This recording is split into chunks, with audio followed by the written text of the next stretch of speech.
97.5 The Fanatic and 97.5thefanatic.com. Now, Andrew Salchunas, 97.5 The Fanatic and 97.5thefanatic.com.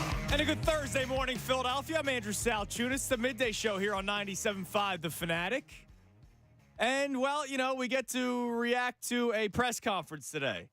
A press conference that, you know, I guess there were some things I liked and some things I didn't like and some things I still question, like why is Nick Sirianni the head coach of this football team, if I'm being completely honest with you.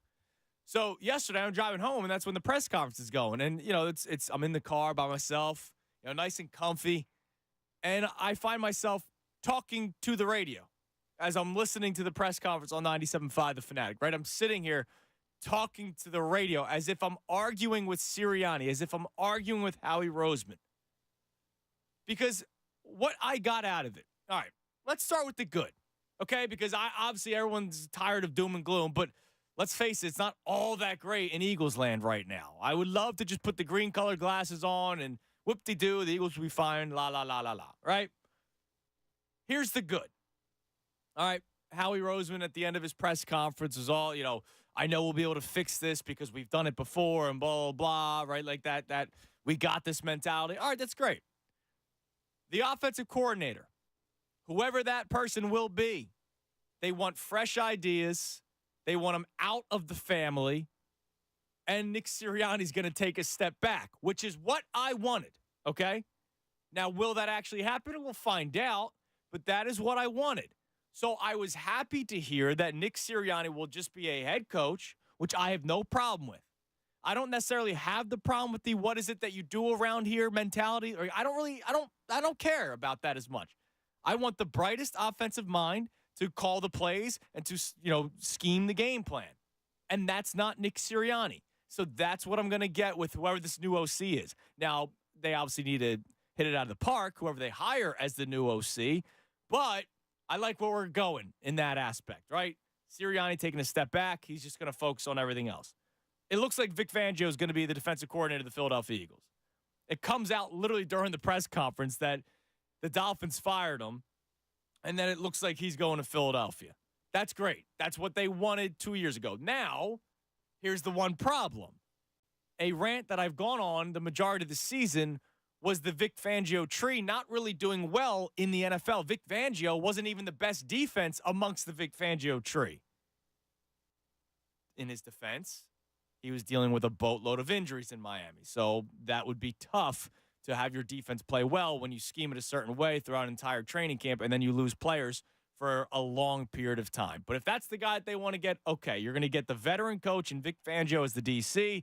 Nick Sirianni takes a step back and doesn't do any game planning, obviously he'll be in the meeting rooms, and then whoever the OC is, the OC will basically have full control of the offense. So that's kind of what I wanted. The problem is the head coach is still here, and what he is supposed to focus on, he didn't do well with last year. You go from 10-1 to 11-6, and you get embarrassed in the playoff game. Clearly, his voice, the messaging, was no longer being heard inside NovaCare. Even though I know veteran players came out and defended Nick Sirianni, it looked like a team that had quit, a team that had no answers. Nick Sirianni talks about during his press conference, and we'll play all these clips for you as the show goes on, talking about how the offense got stale. Well, the offense got stale 2 months ago, and you never made an adjustment. As the head coach of the football team, that's on you. You parted ways with Brian Johnson because, for whatever reason. Well, if the offense got stale, how long did it take for you to realize that it got stale? Like, do I really have the brightest head coach in the NFL? Do I have the best candidate of head coach of the Philadelphia Eagles? And let's think about it. Candidate is Sirianni retaining his job, or hiring a Bill Belichick, a Mike Vrabel, a Jim Harbaugh, or any of the flashy OCs that are probably going to get a head coaching job after their time is done in the playoffs, like a Ben Johnson, right? How am I supposed to know that Nick Sirianni was the best candidate when I saw a sinking ship just go deeper and deeper into the dark sea as the season went on and there was no answers for it? There's a disconnect, reportedly, from Jeff McClain between Sirianni and Jalen Hurts. Is that disconnect just going to be solved when the new OC comes in and maybe Jalen Hurts likes the direction of the offense and winning, cures everything and he's good with Sirianni? I don't know. But one of the biggest takeaways I got, and I'll play it early on in the show, is that Howie Roseman, I feel like, is kind of talking backwards a little bit. So yesterday, Howie Roseman was indeed a part of the press conference. I know we didn't hear much of him because it was basically a Nick Sirianni press conference to the point where Howie Roseman felt the need to jump in at times, actually asked for a question to be thrown his way. Well, here's Howie Roseman talking about Nick Sirianni because he was obviously asked whether or not or why Nick Sirianni was able to keep his job. And this is what Howie Roseman had to say as to why Sirianni was justified to be kept as the head coach of the Philadelphia Eagles. The important thing for us to look at is before the stretch, which was a difficult stretch, not diminishing the 1-6 stretch at the end. We're 26-5 over the last 31 games. I mean, that's 4 times the amount of games that we played over this stretch. That is hard to do in the National Football League. That is hard to find a head coach in this league who has that record of success. I think we were 33-11 up until that point with Nick. We made the playoffs 3 straight years again. Not okay finishing 1-6. So I'm not sitting up here saying that, but it is hard to find somebody who can do those sort of things. All right, so those sort of things, the record that he gave, the 25-6 or whatever it was, that all was great. And I know how he's trying to not diminish the 1-6 stretch. Well, the 1-6 stretch did happen. And it happened after all those great records that you gave me. He didn't start 1-6 and then turn things around and go 21-6 or whatever. No, they had that incredible record and then fell to 1-6. So my question is for you, Howie Roseman, well, what happened? What do you think in your mind happened? Is it because of the talent that you put together defensively? Is it because the messaging from Nick Sirianni was no longer being heard? Is it because Jalen Hurts was struggling as a quarterback? Is it because the offense went flat? And if the offense went flat, how come you didn't have an answer to that? I get that Nick Sirianni has had a lot of success as the head coach of the Philadelphia Eagles. 3 years, 3 playoff appearances, 2 years straight of 10-plus wins, and being in the Super Bowl almost a year ago. All that stuff is true. As I said during the show yesterday, I will never take that away from him. Nick Sirianni deserves kudos for all that happening. But Nick Sirianni deserves to have the spotlight on him when they go from 10-1 this season, 10-1, to 11-6 and getting embarrassed in the playoff game. And so here's the deal. I keep on asking, well, what happened? Well, one of the things that happened was the defense going completely south. It wasn't great beforehand, but going completely south when the move happened, when Sean Desai was demoted and Matt Patricia was now calling the plays. And so one of my questions that I needed to hear in the press conference yesterday was who made that decision or the involvement that Howie Roseman had, because I knew you couldn't just straight up ask, hey, Howie, who made the decision to demote Sean Desai? Because he would have said, well, Nick Sirianni, you heard him talk about it. But there's a way to ask it, to try to get different kind of answers. And I think it was Jeff McClain who asked. He asked it great about Howie's involvement into the decision of Sean Desai being demoted and Matt Patricia taking over, and listen to his answer. Coach comes to me and tells me kind of what he's thinking. No different than when he decided to give Shane the play calling duty. And he said, hey, this is what I'm going to do.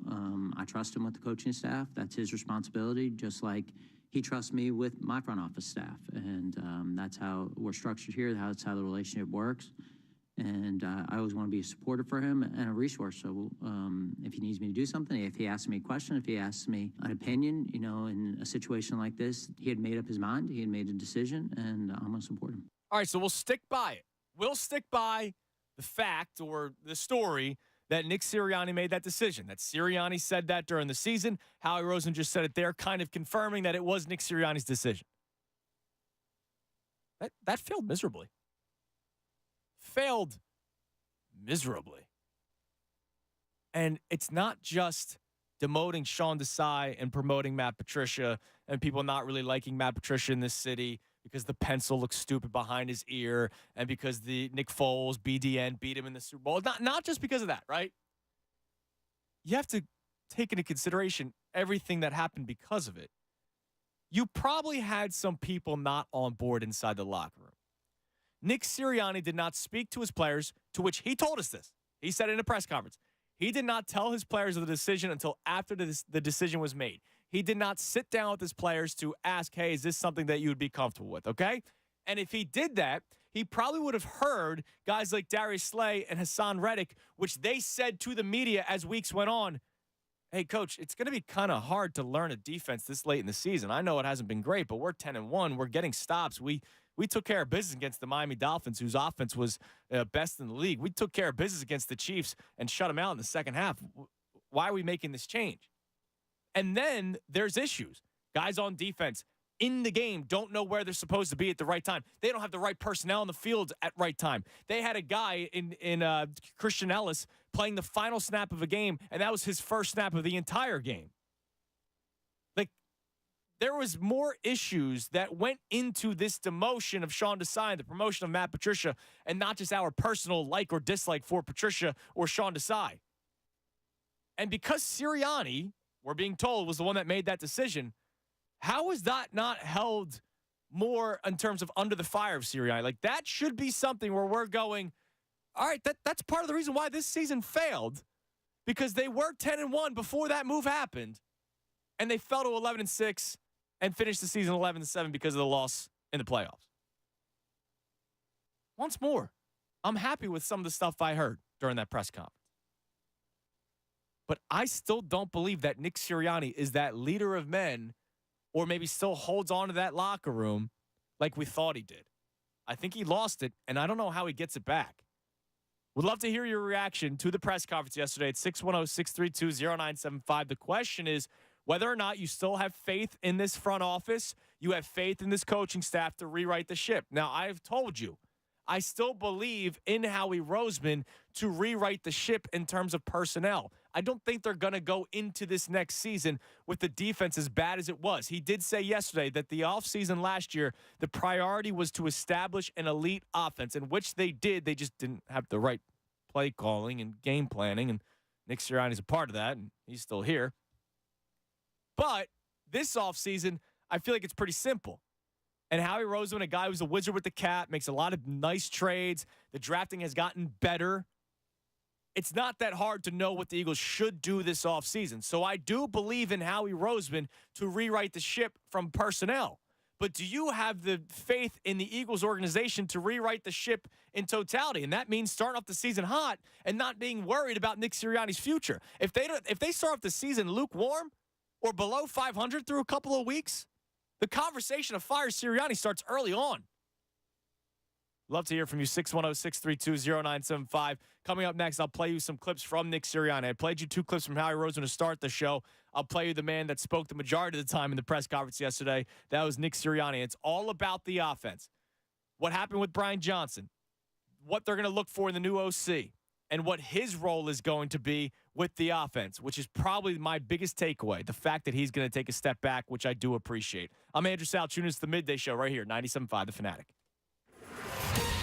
Fanatic Sports Update. Eagles DC position close to final. I'm Connor Thomas, and this update is brought to you by Discover. Discover wants everyone to feel special with live 24/7 customer service. Learn more at discover.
decade of miserableness when we fired, Doug Peterson. Yeah. We turned around a couple of years later, right? Yep. The Super Bowl, right?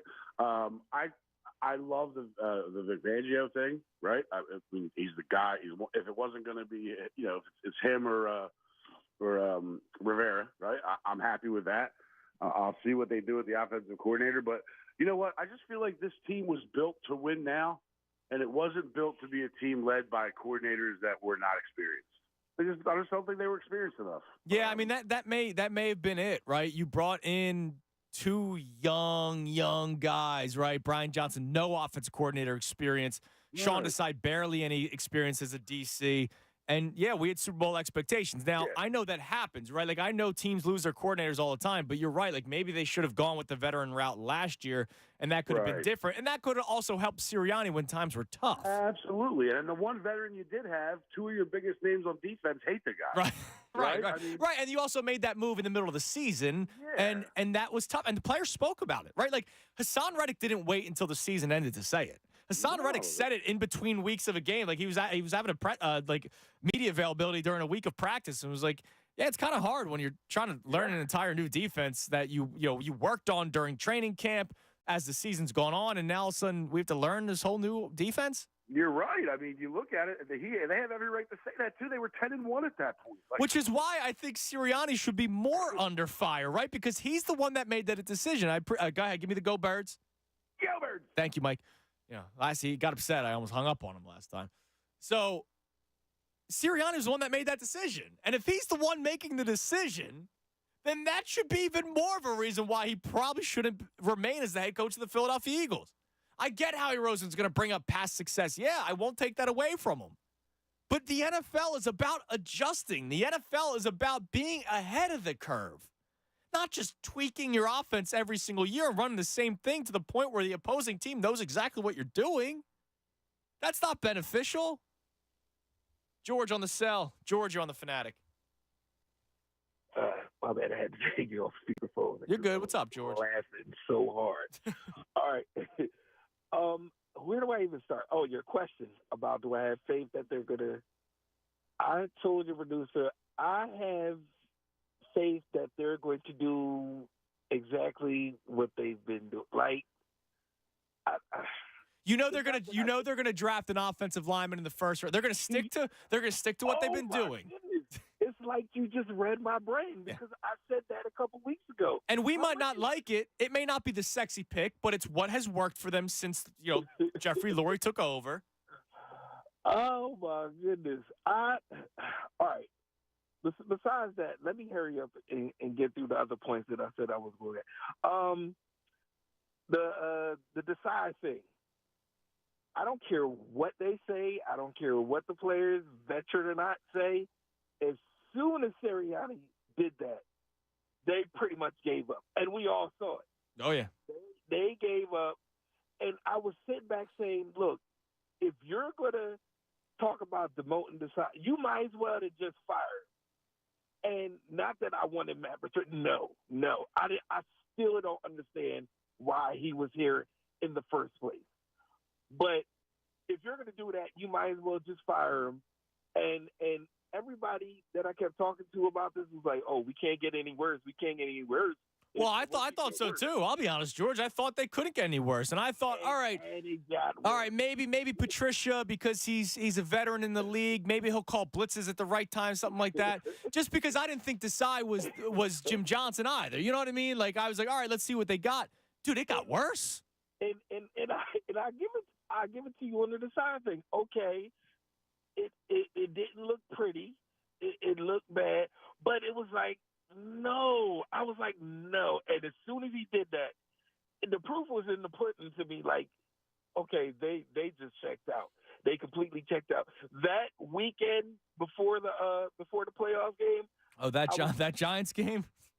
I was like, no, the Bucks game. Oh, yeah. The wild card game. I was like, I don't expect nothing different, and I'm sad to say that as a fan. But it happened. You were right, Georgie. I appreciate the call. You were right. It's exactly how it ended up going. Actually, the defense played better in the playoff game. They did allow points on 4 straight consecutive drives to start the game. Just fortunately, it wasn't all touchdowns like it was against San Francisco, and you were still in the football game, and the offense was dead. They go 3 and out to start the second half, which I still to this day, that's one of the more egregious things that Nick Sirianni and Brian Johnson could have done. You had nothing going offensively the entire game. You are blessed to be down a touchdown at halftime. You start the second half with the ball in your hands, and you go 3 and out. Oh, my God. But, yeah, look, I don't think the players were fully in agreement with the decision to promote Matt Patricia. And that's another shame on you, Nick, for not addressing it with your team beforehand, before even coming up with it. Like, he said in his press conference, he did not talk to anybody about it. It was his decision. He then told the players before the media was able to find out, right? Which, awesome. I commend you for that. But maybe you should have talked to some of your players to see, hey, is this something that you'll be able to handle? And it wasn't all that much later that players were kind of talking about how difficult it was. Yeah, they're not going to say this was a terrible, dumb decision by coach. But they made it pretty well known that this is pretty difficult to handle. Do you believe this Eagles organization can right the ship? Do you have faith in them? I have faith when it comes to personnel. I think that they will look better defensively when we do the on-paper shows in the summer leading up to week 1. Yeah, we're going to be talking about how this team on paper is great. Is the messaging great? That starts with coach. I don't think that it is. Can it get fixed? I'll ask you. Do they fix it? Can it get fixed? 610-632-0975. Now, coming up next, I'll play you another bit of audio, also from Sirianni. But the question a lot of people ask is, all right, so what is it that you do around here? Like I've said a million times, I don't need the head coach calling plays offensively or defensively. It's, if they're not great at either one, though, taking a step back, which is what Sirianni didn't do. So I'll play you that clip. He tells you exactly what he will be doing as the head coach of the Philadelphia Eagles. And Connor Thomas. Connor, good morning. Morning. Connor's in with me today. Ray's still out in Dallas. We had Tom yesterday. Connor's in today. I'll get Connor's thoughts on everything coming up next because you have not spoken yet. You've been on a roll, man. I'm just letting you go. Yeah, you sound like crap. You all right? I don't know what's going on with my voice. Yeah, I don't know. I'll fix it. You getting choked up? You worried about the Philadelphia Eagles? I'm just so emotional about Nick. You so emotional. All right, well, I'll get Connor's thoughts coming up next, but I will also love to hear from you on the phones at 610-632-0975. I'm Andrew Salchunas. It's the Midday Show right here on 97.5 The Fanatic.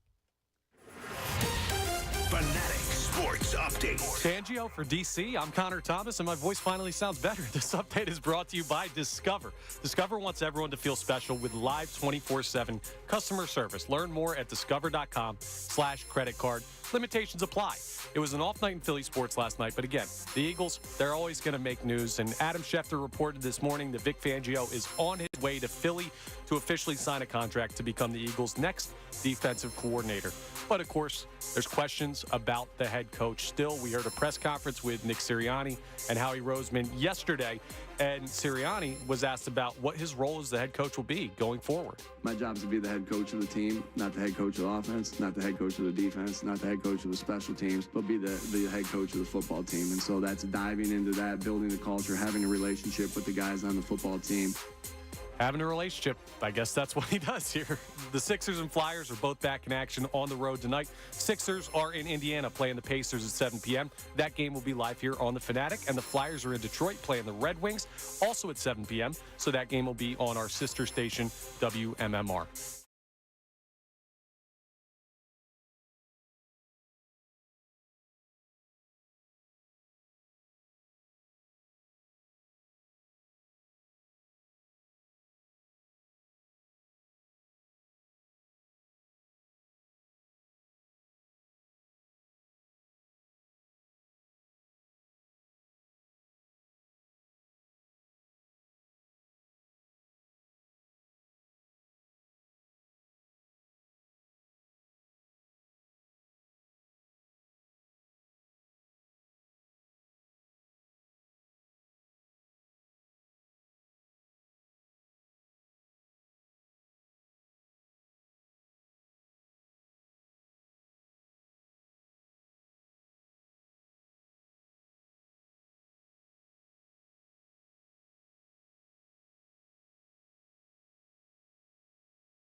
years and how much success they've had since Sirianni's got here, the amount of wins and blah, blah. I get that.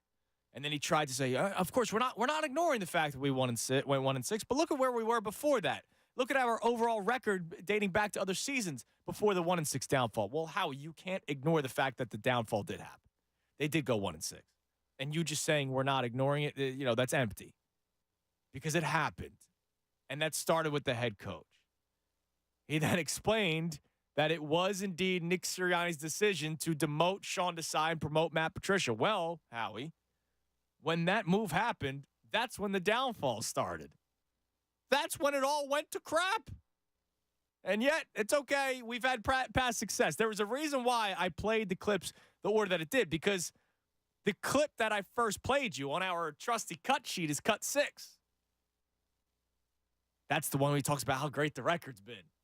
But cut 5 was Sirianni decided to demote Sean Desai and promote Matt Patricia, and that's when everything went downhill. So you did pretty much confirm that Nick Sirianni's hands were all over the downfall of the defense. But then but the record overall has been great. And then all the Sirianni clips that we've played so far has been all about the offensive coordinator, what that OC, his role will look like coming here. Sirianni basically pointing out the fact that it will be the OC's offense. He said our offense, but the OC will be the one that comes in with fresh ideas, try to mesh in some of the old ideas because, I do believe this is what works. All right. Not all of it worked. That's why you had this downfall. That's why your offense could do nothing in a playoff game against the Buccaneers. That's why you had no idea how to handle a blitz against the Giants and the Bucs in back-to-back weeks. The Giants won more damning because you played that team just 2 weeks prior. So he talked a lot about the offensive coordinator, what the offensive coordinator's role is going to be, how the OC is going to work with Jalen Hurts hand in hand to try to make Jalen comfortable, which I think is the right thing to do, which is what I think they should have done this past season, and they clearly didn't do it.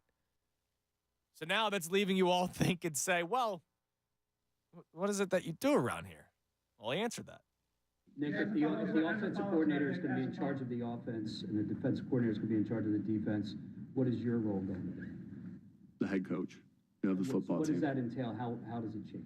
Yeah, I guess it'd be this very similar to what's going on right now. Does that mean I'll sit more into defensive meetings at times? Maybe. Right? Instead of always being in an offensive meeting, maybe I go to a defensive meeting here and there. But my job is to be the head coach of the team, not the head coach of the offense, not the head coach of the defense, not the head coach of the special teams, but be the head coach of the football team. And so that's diving into that, building the culture, having a relationship with the guys on the football team, because I know when I have that connection with the guys on the football team, that's when things are, that's when the culture is working at high level. And then that's where our connection with the players and then their connection with each other works well too. Now, here are a couple things to this. I'm disappointed hearing that he wasn't already doing that. Now, obviously, he spoke with Sean Desai, I imagine, through the first 11 weeks of the season. But he's telling you right there that, my role, instead of maybe sitting in all the offensive meetings, will be to sometimes sit in the defensive meetings too. So what you're telling me is you let a very inexperienced defensive coordinator basically have full control of the defense. That's what you're telling me. With his team that he had with him, including Matt Patricia. That's what you're telling me. You're telling me that you weren't really all that involved with the defense, which I know you hadn't been in years prior, but you brought in Jonathan Gannon. That was a handpicked guy that you believed in when you first became the head coach of the team. And then you just thought you could keep the ball rolling with this other new guy and Sean Desai, who that wasn't even your first choice. Your first choice was Vic Fangio, and you just couldn't get him because Jonathan Gannon stabbed you in the back. So I'm kind of disappointed hearing that Nick wasn't a part of the defensive meetings during last season. At least that's what I'm taking away from that answer right there. What I do like, once more, is that he's telling you that he's not going to be as involved with the offense, that he's going to take a step back, which is great. So now it's up to Nick Sirianni to just be the head coach. That means having the correct personnel on the field, which he didn't do at times this year. That means no excuses with time management. You're not thinking about the play call that goes in. He didn't do that well this year, even though he's apparently meddling. keeping the locker room intact. There's a lot of finger pointing. Maintaining a good relationship with the franchise quarterback. That doesn't seem to be the case. So Nick Sirianni this offseason, it's not just about finding out what his role will be come game day. It's also fixing a lot of the things that went wrong under his watch, which led to the collapse. And that's my biggest concern going into the next season. I think the personnel on defense is going to get better. It has to. You can't ignore what happened defensively, right? Like, it's one thing for us to complain about linebackers and cornerbacks and safeties. I imagine the GM of the football team watching it completely dismantle his team's success. I think he has an idea of what they need to do defensively, right? The question will be, how do they approach it in free agency? Who do they target via trade, and who do they target via the draft? That's up to them to figure out. We will have our opinions. We'll have our picks. We'll do all that kind of stuff as this offseason continues. But I imagine they have somewhat of a plan in place. So I do think the personnel is going to get better. I think having a more experienced defensive coordinator come in here, whether it's Vic Fangio or Ron Rivera, even though all signs point to Fangio, I think is better.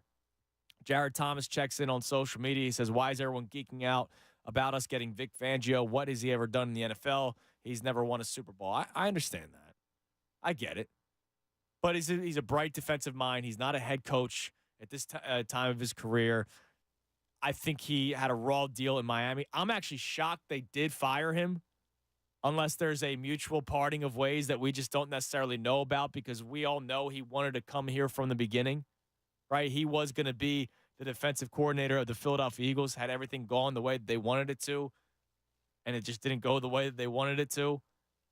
So I thought he got a raw deal in Miami. I think for what he had to deal with all the injuries, he actually did a pretty good job. So we'll see how it works here with the Philadelphia Eagles. When it comes to the offensive coordinator, I like that this new OC is going to come in, and it's going to be their offense. Now, they have to hire the right guy, which right now we don't know who that is. So I can't sit here and say I'm fired up for the offense next season when I don't know what this offensive coordinator is going to be and what kind of offense that they will implement with this team. But what I imagine is whatever they implement will be better than what we saw this past season, whether that's Brian Johnson's play calling or Nick Sirianni's game planning. I imagine we have a new look on offense, a fresh look on offense, and a look in which the Eagles are playing ahead of the curve and not behind the curve like they clearly did this season. So that's what I like going into the season. I still like the talent offensively. But I can't help but be worried about the voice that's leading this locker room, and that's Nick Sirianni, and how it looked like he lost it over the last 2 months. And now all of a sudden I'm just supposed to expect that it's going to get better because there's a new OC and a new DC. We'll see about that. He can prove me wrong, but I'm not there just yet. 610-632-0975, the number to climb in. Do you have faith in the organization to rewrite the ship back to the success that Howie Roseman pointed out before the downfall? Connor, what's up? What's up, Andy? I got my voice worked out, so that's we're good. I'm glad, because you were getting choked up. You were so down in the dumps with the Eagles. All right, so what were some of your big takeaways? I was texting you yesterday, excited to get into work today and have some of the, having some of the clips ready to go. What were some of your big takeaways, both good and bad, when you listened to the press conference that took forever? So on what you were just saying, like, the tough thing with Nick Sirianni going forward is, sure, he might be great at all the stuff he told us he's going to be responsible for, the culture and kind of overseeing the team and stuff like that. But now you're looking at a head coach whose evaluation is so intangible. Like, Howie Roseman's job, we can tell you if he does it well or not by the players and the talent that's on the field. The offensive coordinator, if the offense has good numbers, we'll be able to say they did a good or bad job. Yeah. Vic Fangio, we're going to be able to say if his defense was good or bad. Like, there are tangible things to look at with everyone in this organization except the head coach. I don't know how to evaluate if he's good at his job or not. So that's the thing that concerns me the most. They could go win the NFC again next year, and people could rightfully say it's entirely on the coordinators and Howie Roseman. And does that prove Nick Sirianni deserves to be the head coach of this team? I don't know. Well, and here's how you'll get your answer is what kind of anonymous reports are coming out. You know what I mean? Like, this whole Jalen Hurts, Nick Sirianni potential beef didn't really come to light until the Monday morning of the playoff. Right. But even that, right? Let's say he keeps the locker room all together and it's different than this year. There's no leaks. Is that worthy of being a head coach? is a motivator. Yeah, I do. All you need to have. Well, no, yeah, because I'm cool with that. I'm cool with Mike Tomlin. I'm cool with John Harbaugh. Like, I'm cool with that style of a head coach. It's just all these things do have to go well. Like, But it's different with those guys because they did something well to get there. What does Nick Sirianni know about running an offense? What does he know about running a defense? Like, he's supposed to be the guy who's overseeing everything. right. I don't know if he's an expert at any one of these things. So I don't know what legitimacy he now has to say, well, I'm overseeing what this football team's going to do. Well, maybe overseeing it makes himself sound better instead of just, well, I'm just going to be here to keep the guys happy. But that's what he's doing. Let's face it. Like, look, how many comparisons of Ted Lasso have there been? Right? Too like, many. Ted Lasso didn't coach. Ted Lasso was there to make everybody happy, and it was everybody else that called the formations and what plays to run and all that kind of stuff. He was just there to keep everybody together, right? Now that's Hollywood. Yeah, this is not a TV show. I know. This is real life, but I imagine that Nick Sirianni knows a thing or two about football. Yes. I don't think he's a dope, right? I just think he did not have any answers. And I think the team that he was working with, and by team I mean Brian Johnson, everybody else a part of the offensive staff, Sean Desai, Matt Patricia, Howie Roseman, I think they didn't have the right pieces around them. So maybe that veteran DC, our George, our second call of the day, was upset that, well, maybe it was because they had these two young offensive coordinator and defensive coordinator when you had Super Bowl expectations. Right. And maybe it just got too much for him. It could absolutely work. I'm not saying the Eagles are doomed because Nick Sirianni's the head coach, but I also look at this team and I say, you got a great Super Bowl window. There's not really greatness in the NFC right now. San Francisco's really good. Do you buy Brock Purdy over the course of his career? I don't know. There's an opportunity here based on the talent level of this team. And is Nick Sirianni a good coach? Maybe. Is he the best possible coach for the Philadelphia Eagles right now? There's no way you can convince me of that. I don't think that he is, which is why I never wanted him back. So did you want him back? No, not Okay. at all. And look, because of all those things that happened under his watch, right? What happened is inexcusable. And how they played in Week 18 and how they played in the playoff game is inexcusable, especially when it came to the game plans for it. It's not just like, oh, man, those players had no life. Like, no, they had no answer for a blitz. And Nick Sirianni is supposed to be this offensive mastermind, right? He tells you himself. He literally said there's a quote, there's a clip of him where he says, I'm an expert at football, right? Like, well, maybe he's not. And that's okay. Like, as long as you have the right guys around you. Shane Steichen clearly was that right guy when it came to the offense. Now, Nick Sirianni, it's been his offense the whole time. Even when Shane Steichen was the play caller, it was Nick Sirianni's offense. Maybe Shane Steichen just pushed the right buttons at the right time, and Brian Johnson was not able to do that during the game. And maybe when Shane Steichen's doing it and doing it so well, Nick Sirianni doesn't have to step in and say, hey, I want you to do this instead, like it came out in that Tim McManus article that he did get into Brian Johnson's ear against the Commanders and say, oh, you're calling a pass play? I'd rather you run here. And then the run doesn't work, right? Like, maybe there was a trust with Shane Steichen. I do wonder if whoever this OC is, Howie Roseman and Jeffrey Lurie, tell Nick, hey, step back. Like, we believe in this guy. We're going to bring this guy in. Now, Tyson Bowen checks in on social media. What happens when the offense is successful next season and the OC leaves to become a head coach? Exactly. That's why I didn't want Sirianni back either. I didn't want Sirianni back because I feel like we're going to do this again in 2 years. You can't be in a perpetual cycle of making up for what the head coach doesn't do. Right. That guy doesn't deserve to be a head coach if he can't make up for his coordinators. And this year he proved he's not capable of doing it. And then that leads to, all right, so why is he here? And not based off of what they said, right? So why is he here? Okay, is it because they don't want to look bad that they fired the head coach that, look, Howie Roseman himself brought up the records, right? Play that clip one more time. Here was Howie Roseman yesterday talking about why they did bring back Nick Sirianni. The important thing for us to look at is before the stretch, which was a difficult stretch, not diminishing the 1-6 stretch at the end. We're 26-5 over the last 31 games. I mean, that's 4 times the amount of games that we played over this stretch. That is hard to do in the National Football League. That is hard to find a head coach in this league who has that record of success. I think we were 33-11 up until that point with Nick. We made the playoffs 3 straight years. Again, not okay finishing 1-6, so I'm not sitting up here saying that, but it is hard to find somebody who can do those sort of things. Now, is he saying all those accolades, all those victories, because he believes Nick Sirianni is such a great coach and they can get back to those winning ways? Or is he saying it without saying it? Guys, we can't fire a guy with that kind of success. This isn't Bill Belichick, who won all these Super Bowls, and it's been many years since he was able to find that success again. And, maybe he's lost his fastball, which a lot of people are pointing out. No, this is a guy that has been here for 3 years, and they were in the Super Bowl just a year ago. And we've only seen this really happen one or two other times in the NFL where a coach that was in the Super Bowl got fired after the next season, right? We don't see it all that often. And it's not just Sirianni. They did it with Doug.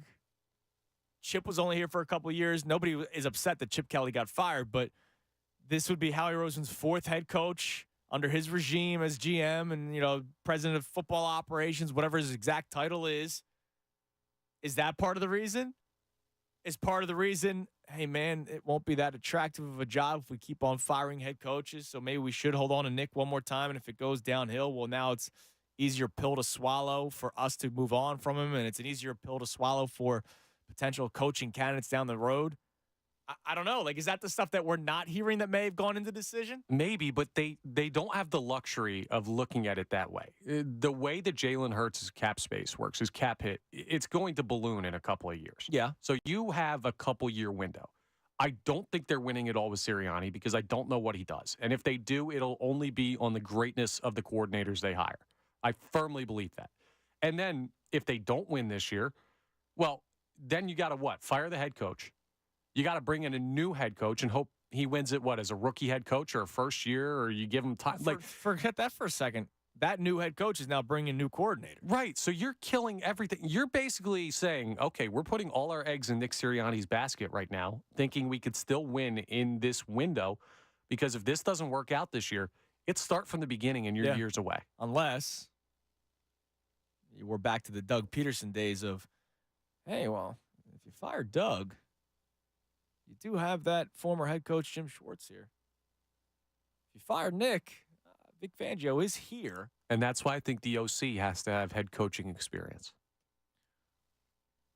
I don't know if I need that. I need an offensive coordinator that can just be with the times and be able to operate. Everybody keeps on using the Ferrari reference. You have Jalen Hurts, A.J. Brown, Devontae Smith, Dallas Goedert. We hope still A.J. Brown, right? An offensive line that will still be good even without Jason Kelce. Maybe not as good, but will still be good. And then whatever back they eventually pick up that's got 1 year left on their deal, right? Because that's how the Eagles operate. This offense, once again, on paper, will still be a top offense. It just needs whoever that offensive coordinator is, they have to have ideas. They keep on talking about the fresh ideas. That's great. Right. That's why. So remember the name Jim Bob Cooter popped up? Yes. So Jeff McClain was on the other day. He kind of squashed that. He doesn't think that's going to happen. Sirianni yesterday during the press conference was talking about the new offensive coordinator could be somebody, outside of the family, but they could have been here before. He said that. And Jim Bob Cooter was actually on the staff 2 years ago. I don't know if people remember. I didn't remember it. I looked it up. I wanted to see what he's been up to. 2 years ago, he was a special assistant to the offense. So he actually was here 2 years ago. I wonder if there's somebody that maybe was once on the staff, went on for different opportunities, because I do think there's a comfort for Sirianni to get a guy that that's part of the reason why Brian Johnson, I'm sure, got promoted. Yeah, but I don't really care what makes him comfortable. He's not calling anything. I understand that. He is the least of my worries right now because, to me, I don't know what he adds. So the reason I want an OC with head coaching experience is I'm basically going to have two head coaches of this team next year, and neither of them are going to be Nick Sirianni. It's going to be Fangio defensively and whoever you bring in offensively. I guess Nick is going to be either the beneficiary or the guy who's got to wear it, depending on how the team does. Yeah, look, and we'll see how that plays out. Now, Jeff McClain just tweeted something out that I think is pretty interesting to hear. He wrote, I've seen this written, said, or suggested elsewhere. So for clarification, Eagles head coach Nick Sirianni doesn't report to Howie Roseman. He reports directly to owner Jeffrey Lurie. While it may be true that Roseman is more entrenched than Sirianni and more of a confidant to Lurie, considering their time together and how their dynamic affects who is the head coach, he didn't make the final decision on Sirianni's future with the Eagles. Lurie did, and only he can effectively answer the question as to why. He was not made available to reporters and might not speak publicly until the owner meetings in March, the last time he held a news conference nearly a year ago. So Jeff McClain's saying it was not Howie Roseman's decision. So we've been playing that clip, Howie pointing out the success that they've had. I can't imagine Jeffrey Lurie saying anything differently. I think he too would point out to the success that they had with Sirianni as head coach. I doubt Jeffrey Lurie is going to say, well, we can't fire another head coach. He also can't say that we don't believe there's the right candidates out there, because there were a lot of great candidates available to be your head coach. Do you have faith that this organization can right the ship again? They have a couple of times. I do think they can with the personnel. I don't necessarily feel great that Nick Sirianni is still the head coach of this football team. Not just necessarily feel great. I don't feel great. I think it was a mistake to bring him back. Your reaction to what you heard yesterday, would love to hear from you. 610-632-0975. We'll reset the show. We'll play some of the clips that we've been playing to start the show. But also, when I keep on talking about personnel and how I do believe the personnel will get better, especially on defense, because, well, let's face it, the defensive personnel. I don't have to sit here and say, man, they should go get Tyreek Hill to add to this offense. Like, no, they have A.J. Brown, they have Devontae Smith, they have Dallas Goedert. They need to get a formidable number 3 wide receiver and a new running back 1, because it's not Kenneth Gainwell. Defense is the big question. Howie Roseman was asked about the defensive philosophy and how they've handled things over the years. He spoke about that, specifically about the linebacker position. I'll play you that clip as well next, right here, 97.5 The Fanatic. Fanatic Sports Update. Coordinator changes coming. I'm Connor Thomas, and this update is brought to you by Discover. Discover wants everyone to feel special with live 24/7 customer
Yes.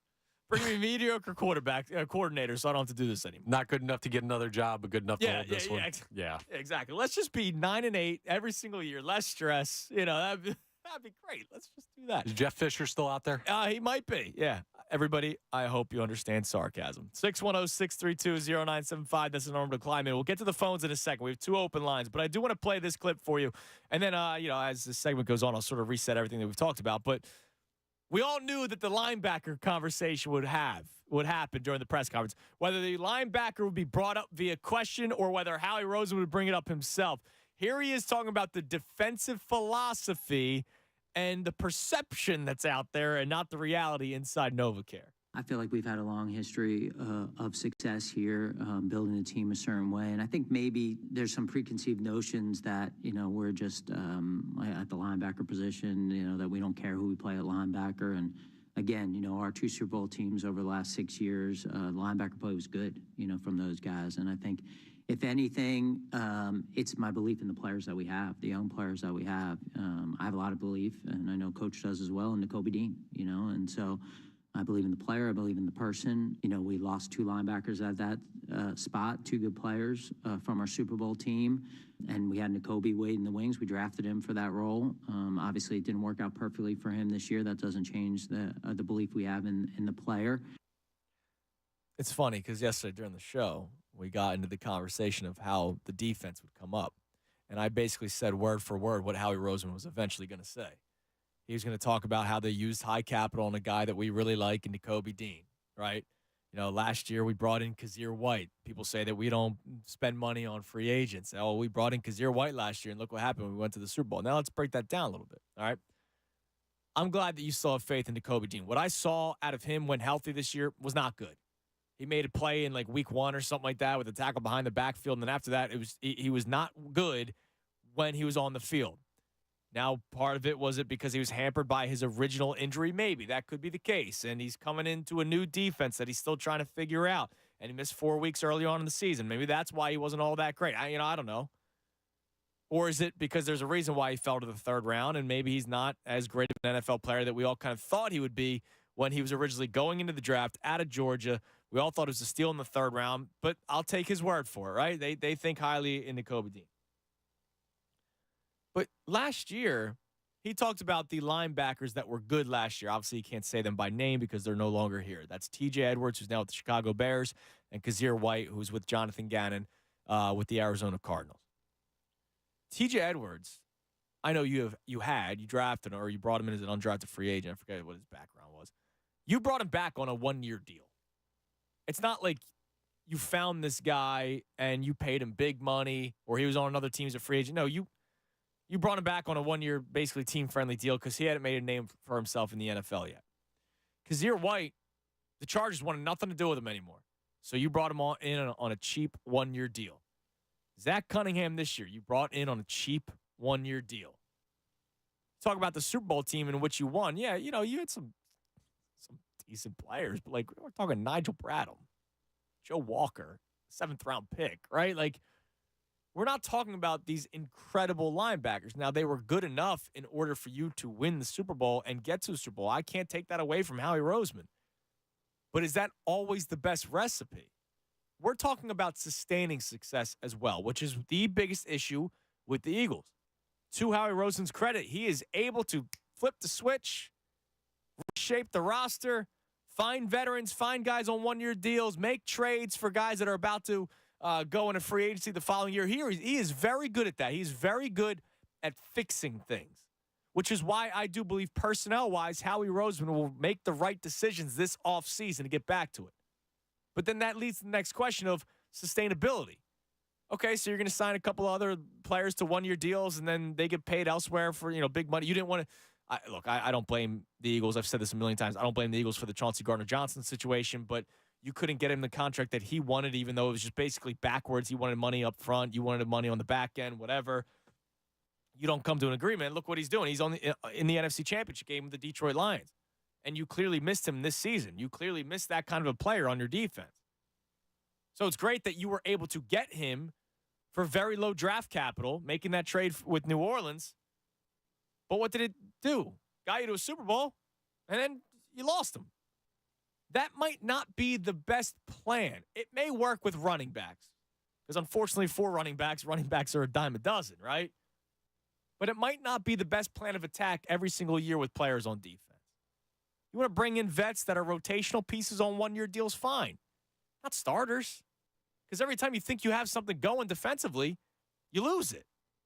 And then if those replacements, like a Nakobe Dean, or back in the day, Davion Taylor, Sean Bradley, you bring these guys in, and if they're not the replacement that you were hoping for, now we're back to square one once again. Kind of sounds like the coordinator situation, huh? It really does. It does.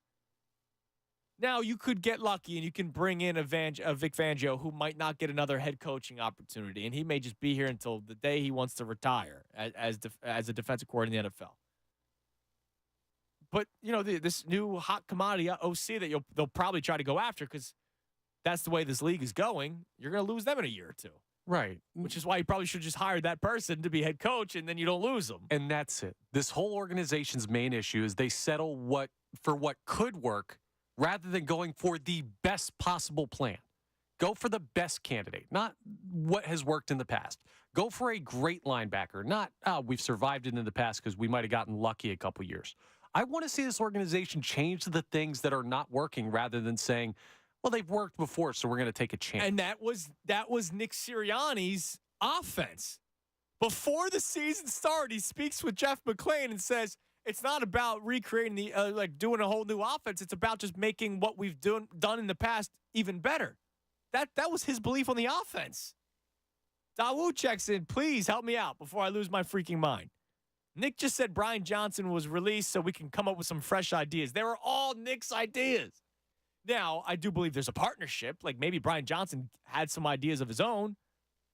Brian Johnson had already been in the building. He had been here for 2 years, going into this past season as OC. So what new ideas was he coming in with?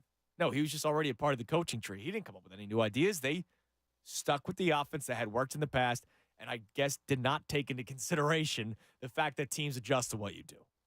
610-632-0975. Let's go to Jesse in Arizona. Jesse, you're on the Fanatic. How you guys doing? Thanks for having me. Big fan. What's up, Jesse? Thanks, man. I like the Fangio hire. You're getting an experienced, grumpy old coordinator, and that's exactly what we need. He's seen every offense. He makes adjustments. He automatically gets respect based on his resume. My only concern with Fangio is that everybody that's a part of his tree, and himself included, finished in the bottom half in terms of their defenses this year. So the question is, were those defenses just not good personnel-wise, or is that defense starting to get figured out by offenses in the NFL? And we'll find out. Yeah, for sure. And the one thing I will say is you're probably right. These offenses do figure out the defense, but if you're going to tell me Fangio readjusts, whereas I think his disciples, like Desai, et cetera, they may not have the ability to do so yet. I think Fangio, my faith is in him that he may be able to readjust, hopefully. But I think he's more safety, oriented with his defense. And I don't know, I like Reed, but, it's kind of it's yet to be seen how good he is. We'll see how. I think he is a quality player on a team as a rotational piece. I think the defense got exposed with him as the number one safety. Like when he was here with Chauncey Gardner-Johnson and Marcus Epps, I think he was. He looked a lot better. Yes, he did. I agree. And then offensive coordinator, I'm looking at Gerard Johnson. I know they interviewed him. I'm a fan, and, these offensive coordinators are in one door, out the other as soon as you can. But, he has a little bit of Shanahan principles in there. I think we'd see some more motion, some fresh plays where you're scheming guys open rather than whatever the hell Sirianni and Brian Johnson were doing last year. And, you see that Bobby Slowick's obviously a hot name for a head coaching candidate. That's kind of the offense that was giving the Fangio tree a little bit of problems too. So, and Gerard Johnson, every stop he's made, he's been elevated. So, yeah, I just wonder, Jesse, Slowick, who you mentioned, who is the offensive coordinator now for the Texans, does he get a job? And I wonder if they just promote Gerard Johnson there in Houston. But the Eagles did request an interview, and thanks for the call, Jesse. In case people don't know, Gerard Johnson is the quarterback's coach with the Houston Texans. We saw what C.J. Stroud was able to do this year. And when you see a team have that kind of success with such a young roster, you know that you're going to start trying to pick apart that coaching staff. All right, this guy can get promoted here on our staff, and that guy can get promoted within. So I wonder if Slowick does get a head coaching job, does Gerard Johnson get that promotion to OC of the Houston Texans? And if you're Gerard Johnson, do you go, oh, man, got this young quarterback in C.J. Stroud. Wouldn't mind working with him for another year. Yeah, I as wouldn't the leave. OC. I wouldn't be out of that organization. You trust D'Amico Ryans, you stay with your guys, and you kind of get that buffer of like, oh, well, he's a young guy. I got to help him develop. So a lot of reason to like that Texans OC job over the Eagles. Yeah, and the other thing is the relationship with the head coach. It's great that Sirianni was saying in these clips, and we'll play a couple of them coming up. It's great that he's saying that it's our offense, but like they're gonna have the say, right? They're gonna control the offense. It's great that he says that in January. What is it really like come meeting room, right? Is Sirianni really gonna step back because that's what he said in a press conference in January? I'm not 100% sure. If I'm a potential offensive coordinator candidate, I'm asking that question. You have to. I'm asking the question in my meeting, in my interview with Nick and Howie and Jeffrey Lurie, whoever's in that room. I'm asking, all right, so how much say do I have in this offense? And also with Johnson, he's a guy that's been elevated, but he's not a guy that's been above his position. I want a guy who's going to have experience above the position that he takes. This is me personally, but I'd rather have a former head coach because if Sirianni truly doesn't do anything, there are going to be other things that need to be picked up. Who do you want, like Frank Reich? I want Cliff Kingsbury. Why do you that? Because he's failed. He's failed as what? A head coach. As a head coach, and the defense or his college teams weren't all that great. Jim Schwartz failed as a head coach and came in here and was the defense coordinator who helped you win a Super Bowl. Like who everybody hated. Yeah, well, I understand, but that's for I was the lunatic that was still pro Schwartz when it was all said and done. Yeah. And look, he did pretty well in Cleveland, huh? I just think there's a lack of leadership with this team, and I want the coordinators to have as much of that as possible. If you're going to call him the head coach of the offense, I want him to know what a head coach does. I understand that, but I just wonder if maybe the fresh young mind of the offensive coordinator is the person that might be the best route to go. I know we did the Dylan's walking around with the Instagram. Yeah. Who do you want as OC? I'm guessing your answer was Cliff Kingsbury. Yes, it was. I didn't give an answer. I said, call the 49ers and see who's available. Seriously. Yeah. That's an innovative offense. I'm not saying you're wrong. I don't need whoever's waiting to be promoted. At some point, one of those guys with the 49ers, will get a call to be an OC. Yes. I don't need them to be a former head coach. I just need them to be bright. That would be perfect if you had hired someone else to be the head coach who I trust to put them in the right position. Okay. And they didn't do that. No, they did not. They kept the guy that watched failure happen. Let's go to Tom in Alabama. Tom, you're on the Fanatic. Hey, man. What's up, Tom? Not much. Connor Thomas, it's been way too long. How are you, man? What's up, Tommy? I've been good, man. Yeah, good. Man, I'll tell you, I am at a point right now, at a very low point. It's hard to make these calls right now because the team is not only looks in turmoil, it's like you said, Thomas, it's a part of where they're going in a direction where they're not trying their best or they're just not rolling the dice, complacency, somewhat of a scared general manager in his voice. It sounds very non-confident, just that piece you played. You got a guy who's a middleman as a head coach. Truly, this is uncharted waters for me.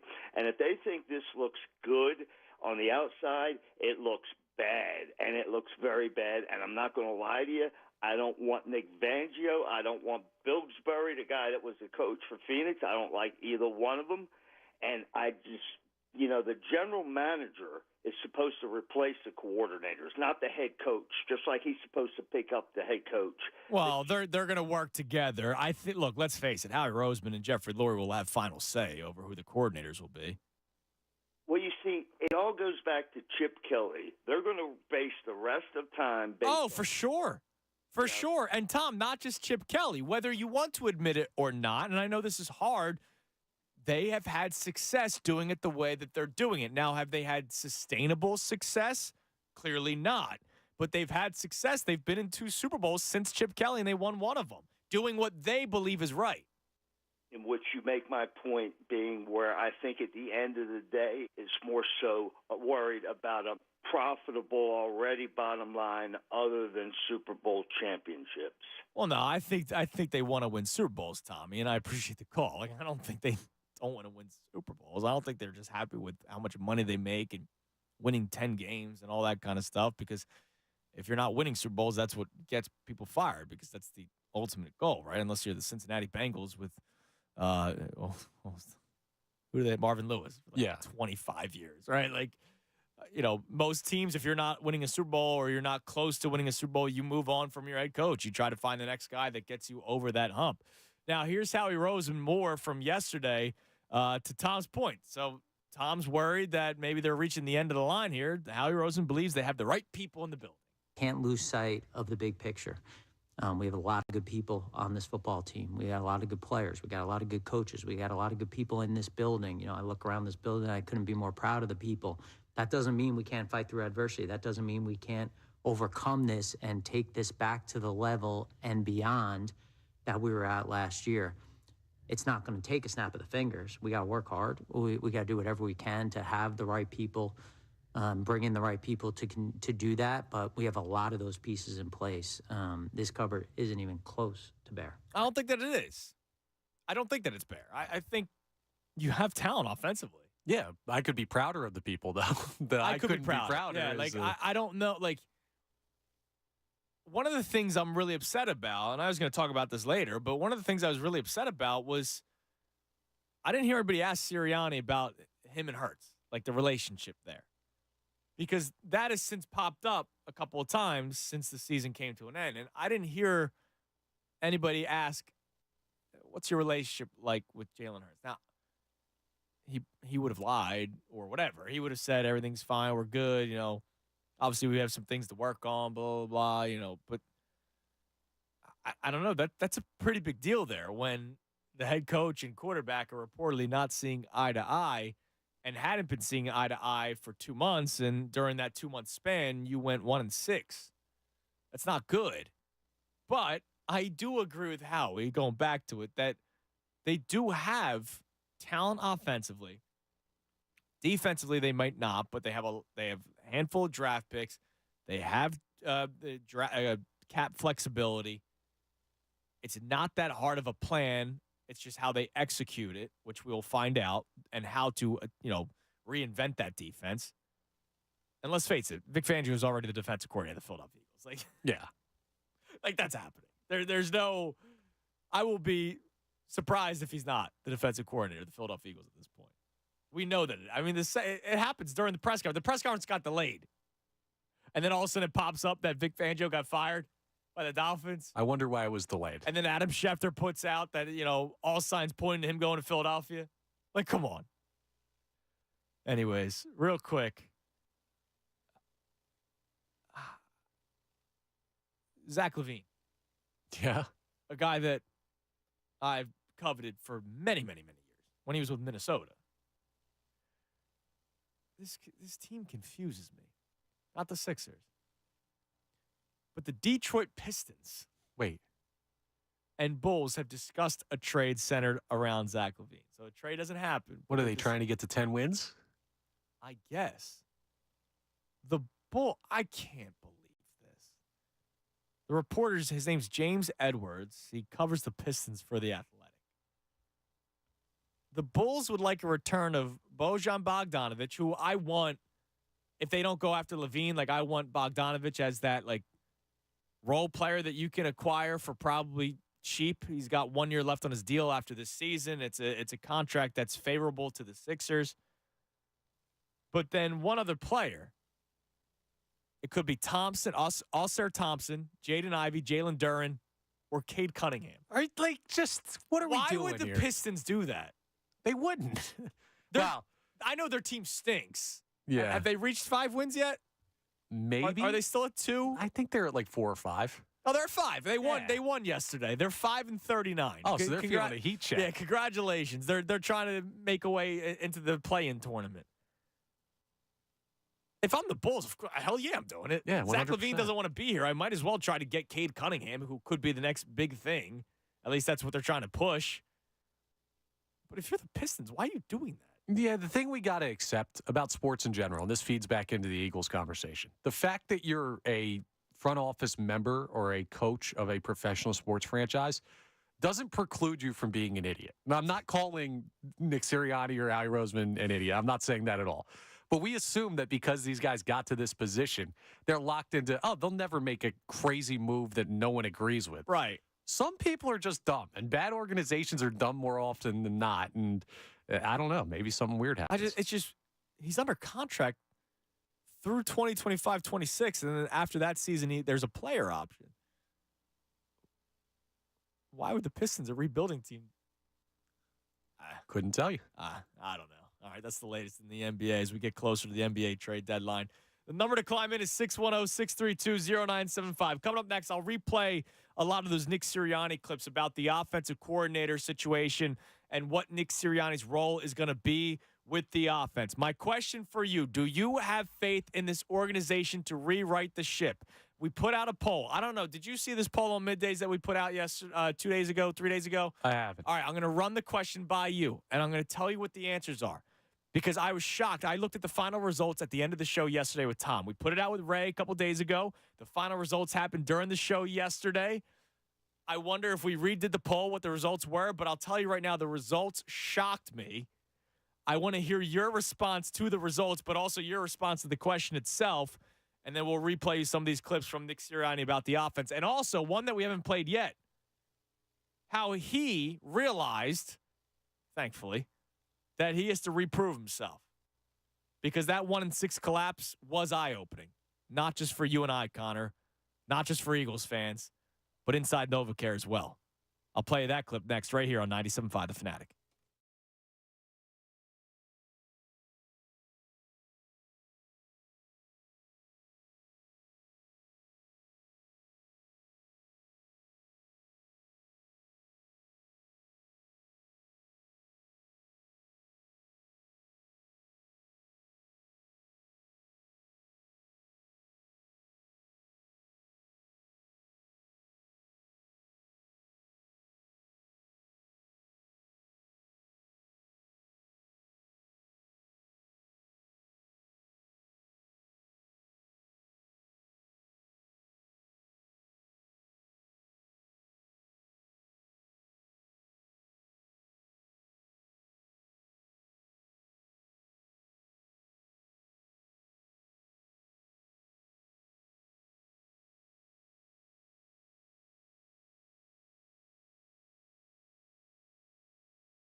Sirianni doesn't do anything besides, I don't know, hold a pizza party for the guys to keep the morale Well, hold high. on. Not everybody's out on Nick Sirianni. Vinny in Atlantic City is a Nick Sirianni guy. What's up, Vin?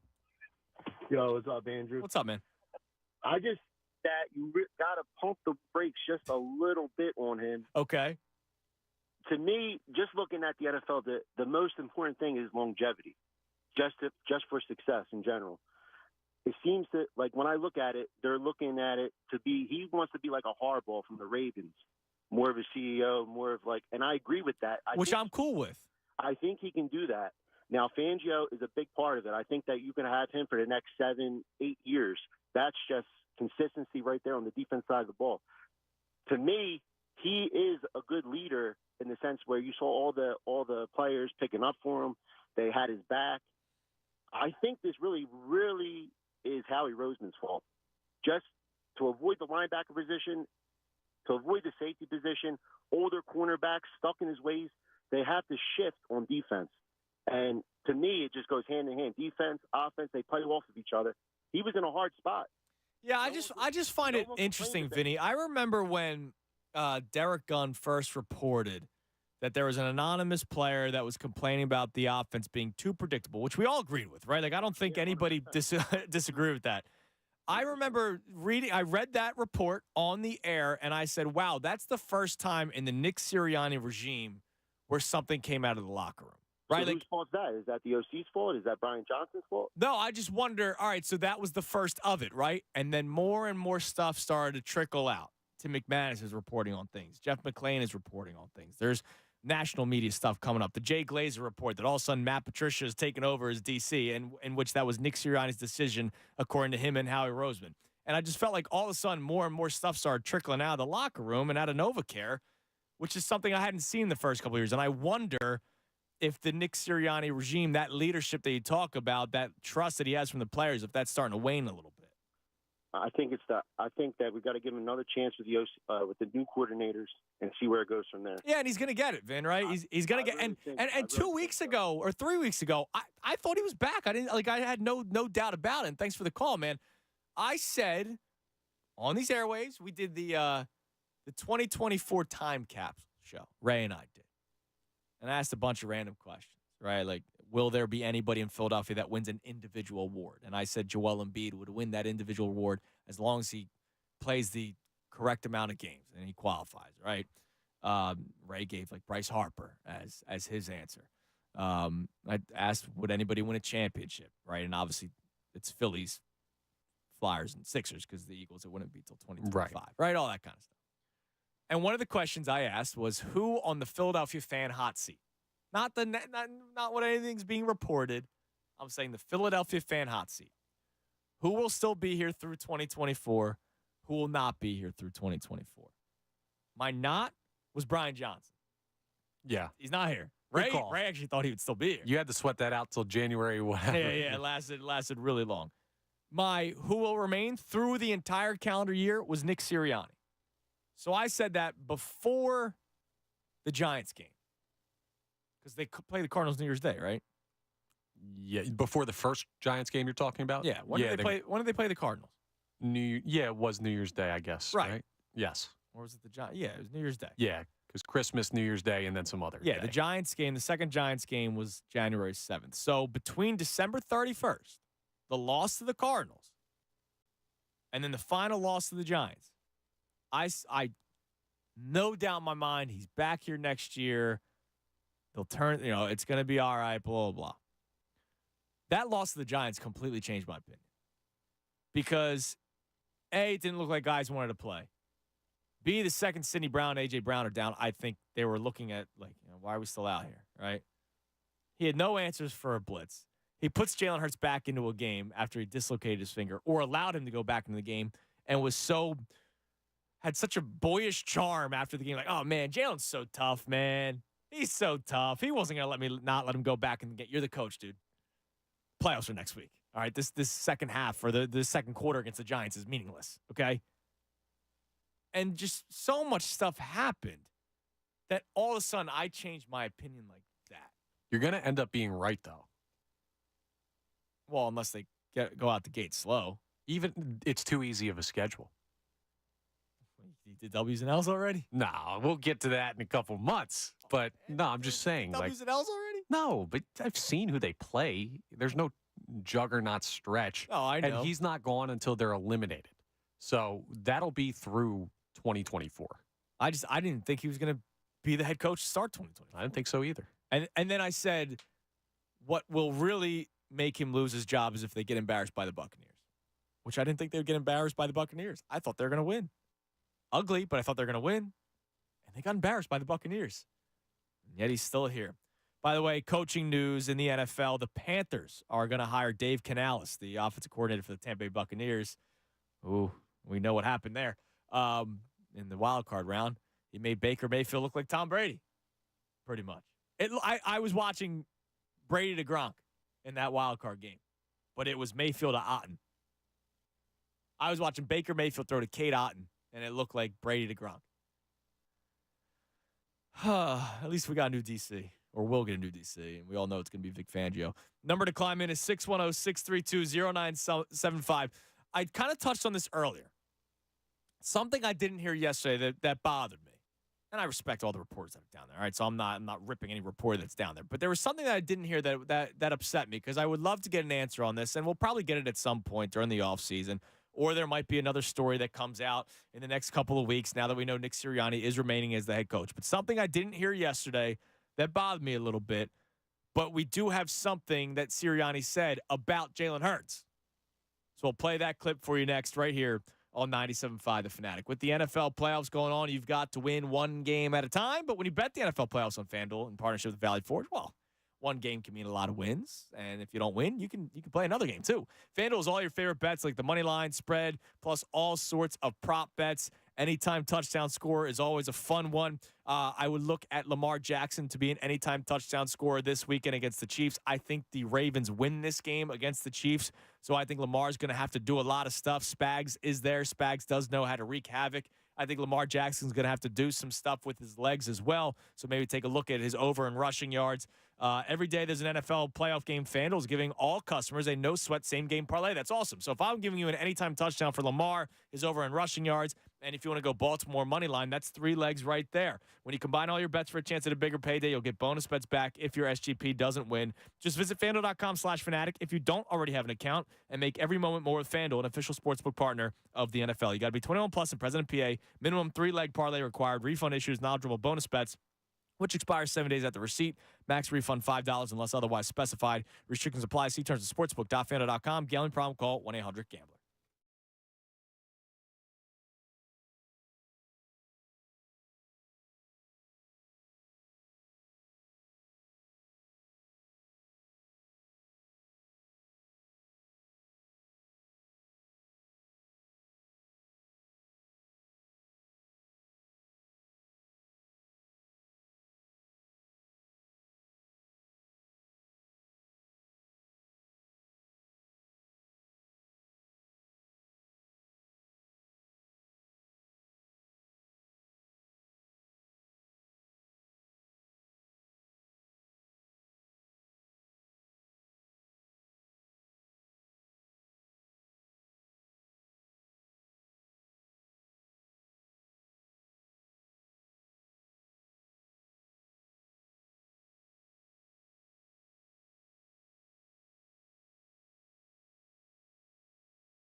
weren't going to pay Miles Sanders, so you make a trade for a guy on an expiring contract. That's DeAndre Swift. That's awesome. All right, so you brought in Olamide Zaccheaus instead of bringing back Zach Pascal. Like Julio Jones was a mid-season move, so it's not quite the same. I don't know what he really did. You lost Isaac Seumalo to free agency, which I was okay with. I wasn't the biggest Seumalo fan. He had a good season. The Eagles clearly were missing him a little bit. He was also going to get paid a lot of money. You already had Lane Johnson. You reworked the deal with Jason Kelsey as you do on a yearly basis. Oh, they brought in Tyler Steen. Don't forget about that. Yeah, they drafted Tyler Steen. But what did he really do offensively that he prioritized that made it better? I didn't think they need to make all that changes. But when he says last offseason was trying to get the offense to a better part because it would have been easier, well, what did they really – what was the big glaring difference? You already had Cam Jurgens, in which you made him right guard. Yeah. There's nothing. There was no new player other than Olamide Zaccheaus. And I'm not expecting for there to have been a new player. I wasn't expecting that, right? So basically what he's saying is, we didn't do much different to the offense and we ignored the defense. Now, when he mentions the organizational philosophy, here's your organizational philosophy. They drafted Jalen Carter in the first round. They drafted Nolan Smith later on in the first round because it's all about the trenches. The year prior, they drafted Jordan Davis in the first round. I imagine this upcoming draft, they will draft an offensive lineman in the first round. That's what they do. That's what the Philadelphia Eagles do. I don't think that's a bad recipe. It has worked for them since 2000. It has worked for them. It's not sexy. We don't always celebrate it, but it has worked for them since it's been Jeffrey Lurie and Joe Banner. So I expect that to be the same. But he's basically telling you in that clip, which to me, that's where I wish he would take some accountability, that we didn't really focus on the defense this offseason. We didn't make it our top priority.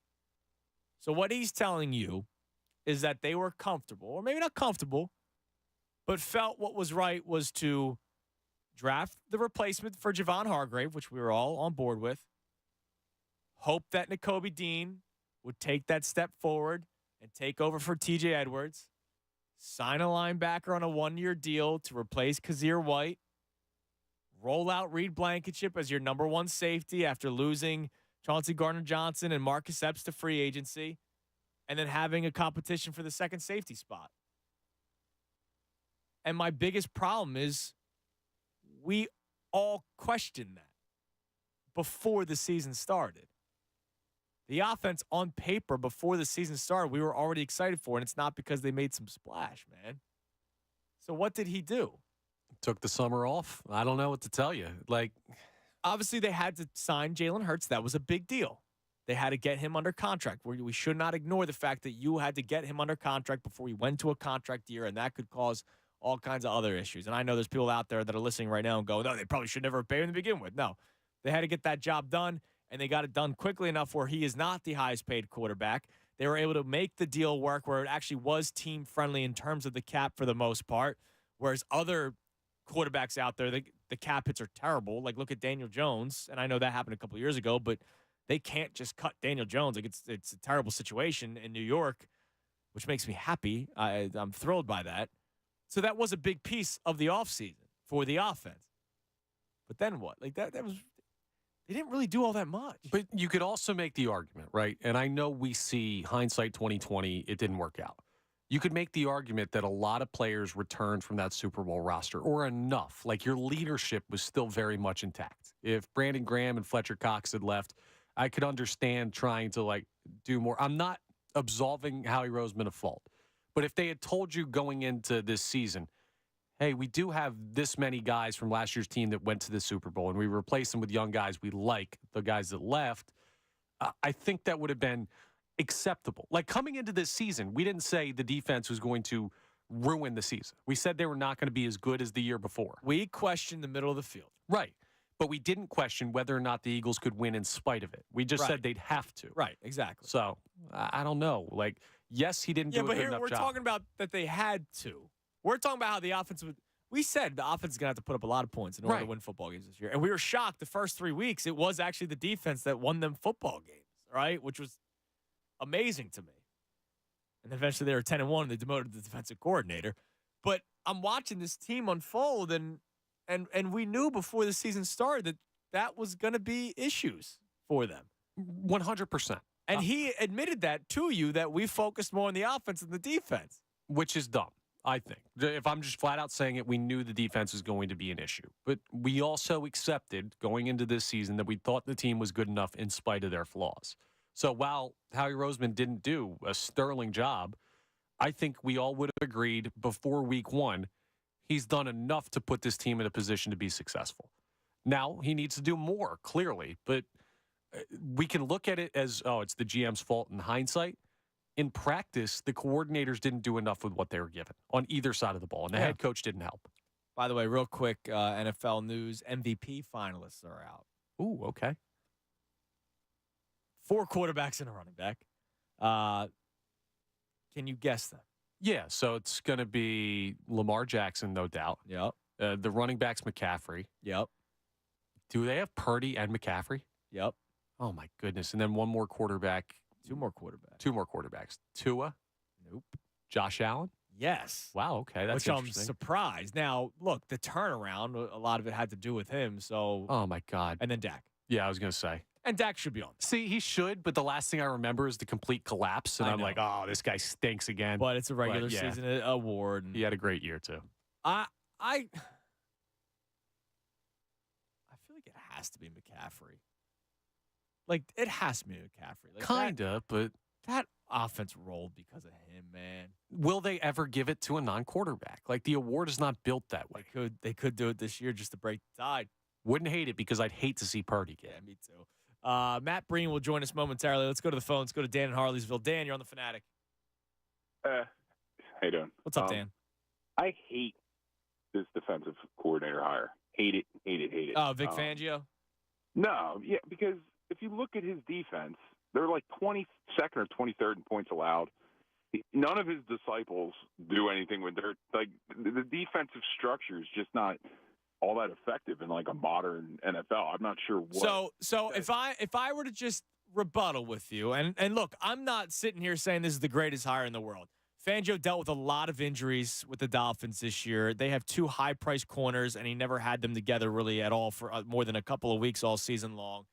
But the disciple thing, we do make fun of the Belichick thing, right? Like, Belichick is the greatest coach of all time, and then once people leave, they stink. So, you know, who knows? Maybe Fangio is just the right guy that pushes the right buttons when it comes to this scheme. It is his system, not the disciples. But to your point, Dan, like it's not like Vic Fangio's like the greatest DC ever. And I get the whole adult in the room thing, but like I think that's a big part of it. There's a lot of adults out there. You know what I mean? Like it's not a high bar to jump to have like a mature, experienced guy. I guess I'll throw it this way, by because I'm not sitting here saying you're wrong. How dare you think that? Did you like the defense last year, like the 2022 defense?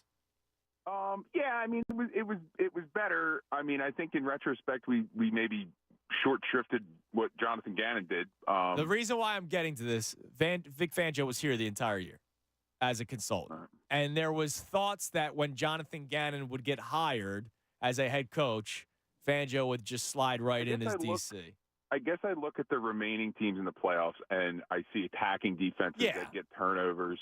And, you know, you were so worried about getting stuff over your head once in a while that you didn't really do it. And that's to what Howie says, the organizational philosophy. That's what they believe works. I understand. I agree with you, Dan. But what Howie Roseman will say is, wait, you want me to change up what's got us to the Super Bowl twice in the last 6 years? Get me started on that. I know, Dan. I hear you, man. I appreciate the call. Look, I'm not sitting here going, yeah, Fangio's a DC.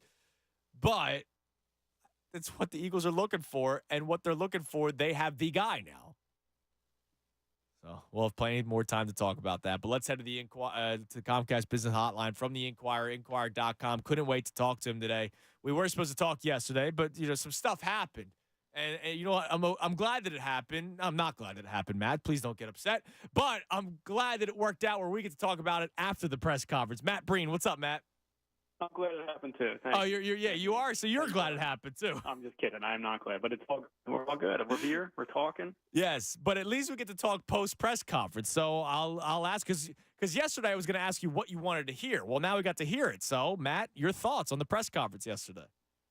Yeah, I think I understand the negative perceptions about it, but I came out of that with the main takeaway being that especially on the offensive side, they're going to give this a new look, offense, or open to new ideas, and that they're not hiring. Because my gut was like, if Sirianni comes back, they're going to hire, like a puppet offensive coordinator, puppet defensive coordinator, not like a real voice on either side, and nothing would change. But I think what you saw yesterday was that this is an organization open to change.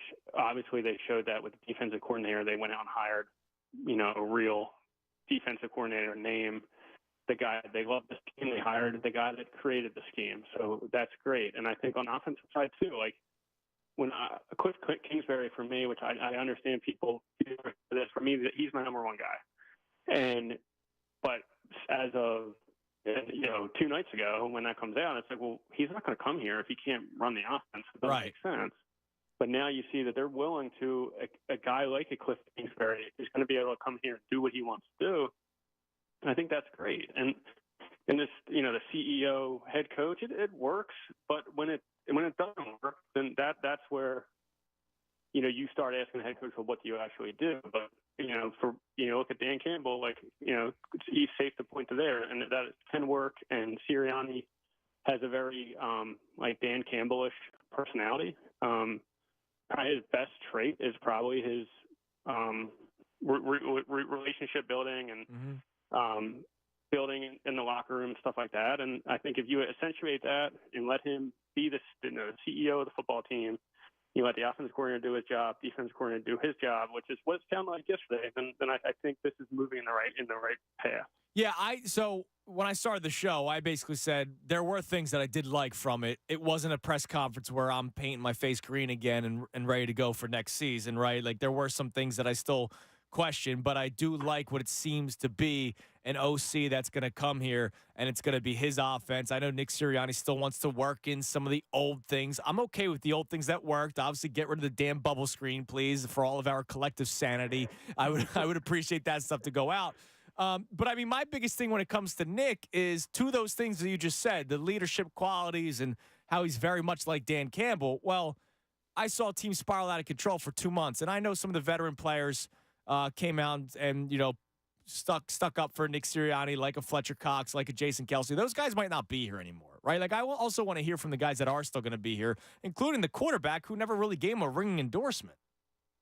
Yeah, and maybe there's less on his table, to deal with, and if he's not running the offense anymore, and maybe that he can do a better job at doing that. Like it's just, I don't know. I mean, it's just like you try to talk through it, and you can't point. Like something went wrong in the last 3/4 of the season last year, and what was it? And that's what they're going to have to find out. But I do believe that if you have an offensive coordinator here that's a mind, like a good, smart, advanced mind, which we talked about 2 weeks ago, like the Joe Brady kind of guy, like going down to college and getting somebody and getting someone that's innovative. And I think that winning solves problems. So if you have an offense that isn't stale and is innovative and is at the top of the level, if you look at the NFL this weekend, like the teams that are playing, they do all these cool different concepts. And like that's how you win. And like the Eagles did not do that this year. It was a boring high schoolish offense, and I think that's where everything falls apart when you're losing. But if you're winning, things are great, and I think that all starts with who is the offensive coordinator that can get the most out of this quarterback. And for me, I think it's Cliff Kingsbury. Now, what did you make of Howie Roseman and his performance? The one thing I wanted to hear from Howie going into the press conference, which was the tenor of the show yesterday, was him taking accountability. I didn't really get that. He kind of just talked about how we've done it before, we'll do it again. What we've done in the past has worked, we'll do that again. I didn't hear much accountability out of him. The one answer that I thought was very damning was we knew that it was going to be easier to make the offense elite this past offseason, more so than the defense. Well, they didn't really make that many changes offensively, and so it almost seems like he was cool with ignoring the defense, and that was part of the reason why you had your collapse. Yeah, really. Especially we talked about the linebacker position, the avoidance for years of that position, and it came back to burn you. But I do think with this decision, is with the head coach coming in. I mean, the head coach is staying. The coordinators are different, so the head coach has lost his power. Where I think Howie is doing that, knowing that now he's responsible right for this. And I do think there was maybe he didn't stand up there and, give you like the accountability that you would expect. But what the overall tone is now, I think you put more onus on Howie, and I think he willingly accepted that. And that's where, if this is a disaster again next season, which who knows, it could be, right? So then I think now there's one less layer of protection for him, and I think he willingly created that scenario. So I thought there was accountability from Howie Roseman. It might not have been as obvious, but I think with what the decisions they made and going forward, I think he took accountability. Now, what's some of the big things this offseason, other than coaching aside, that you're going to be looking at? I mean, obviously, this conversation is going to continue more down the road, but not necessarily from a personnel standpoint. Like, what are some of these storylines that you're going to be keeping an eye on as this offseason continues, as we continue to put together the pieces of this new coaching staff and maybe relationship building throughout NovaCare? Yeah, I guess who's coming back, right? That's still up in the air, if Jason Kelsey's even here or not. But right now, really, I'm really fascinated to see who is the offensive coordinator and what that means, because I think that's before you decide that, you really can't think about anything else right now, and how they're going to build this roster. But I just want to see what they do with the offensive coordinator, and as of now, it seems like they're going to get a guy in here that is going to be able to do what he wants to do. It's going to bring his scheme in, and that's what they said yesterday. So now let's see if they prove that within the next week, and they hire somebody that is a real proven mind that has had success elsewhere and has the concepts that you've been waiting to see. Now, real quick before I let you go, and of course I got to ask you what's going on with the Inquirer, because you gave us a juicy tease last week. MLB Hall of Fame came out. It's Beltre, it's Mauer, it's Helton. No Chase Utley, and Jimmy Rollins went up a tick. Your thoughts on the MVP or Hall of Fame ballots that came out earlier this week? Yeah, Utley, I definitely did not expect Utley to get in this year, but you wanted him to perform well, and he probably exceeded people's expectations for the first year on the ballot. And that only grows. Like, if you look at like Billy Wagner, who narrowly missed this year, even Todd Helton, who obviously you said got in. If you look at what they did their first year, it's crazy low, like within the teens of percentage-wise. So there is a path where you don't automatically get, like, you miss it by 5 votes. You miss it wide, and then over time it builds up and the momentum gets behind you and you get in, and that's kind of how the path for this to happen. So Utley is on a Hall of Fame path right now. Right. He performed well, and now over time might take 3 or 4 years, but he is, I would say, very likely to make the Hall of Fame. All right, and then what about J-Roll? I mean, it was kind of disappointing for me. Yeah, it's pretty stagnant. Like, he hasn't really went up or down since he got on the ballot. Not much momentum behind him. The advanced stats hurt him. He has the counting stats, like he's the Phillies all-time hits leader, and if you look at franchise hits leaders, almost all of them are in the Hall of Fame. So he has a Hall of Fame case, but I think a lot of people, the first thing they look at is WAR, and that hurts him. But it's a guy that you could, over time, he still has six years on the ballot left, or it's a guy that gets to the committee ballots, after he falls off the writer's ballots and gets in that way. But I think there's a case. Utley has the stronger case, but Rollins has a case. All right. Now, Matt, what is it? What's the next story that we should keep an eye on from you on the Inquirer, Inquirer.com? The thing that last week, I don't mean to tease it, but it's not for like March. So I don't even want to talk about it. Oh, okay. All right. Right now, I'm actually I'm writing this in the afternoon. Craig Reynolds, who scored the touchdown for the Lions, if anybody's watching that game Sunday. A local kid. Yeah, he has. I think he's the best story in the playoffs right now. If you look at every guy's backstory, like, he has no business being in the NFL, but like, if you under recruited in high school, under recruited in college, wore a shirt and tie to his first and to this NFL training camp tryout that he got with the Commanders, like, totally had to force his way into the NFL. Yeah. He just refused to say no, and there's this backstory with his brother, who was a superstar in high school around here, went away to prison when he was 12, got out this summer, finally sees his brother play football, and not only does he see him play football, he's seen him play in the NFL, and now he's scoring a touchdown in the playoff game to send the Lions the NFC Championship game, and it's just a kid that I think is just a remarkable story. Well, that's awesome. Well, I can't wait to read it, Matt. We love your work, man. It's always tremendous, and thanks for coming on. I'm hoping everything worked out for you yesterday. Everything's good. We're all good. All right, that's good to hear. Hopefully, we will able to talk to you next Wednesday. Thanks a lot, Andrew. Take care, man. There he is, Matt Breen from the Inquirer, Inquirer.com. Coming your way next. I forgot to get to it earlier. The conversation about Jalen Hurts and his relationship with Nick Sirianni, a question that was not asked, that I was a little bothered by because Jeff McClain said on these airwaves earlier this week on Tuesday that the relationship needs to be nurtured between the two of them. But Nick Sirianni did talk about Hurts during the press conference yesterday. I'll play that for you. We will react to it because I wonder how people will react to what Sirianni had to say.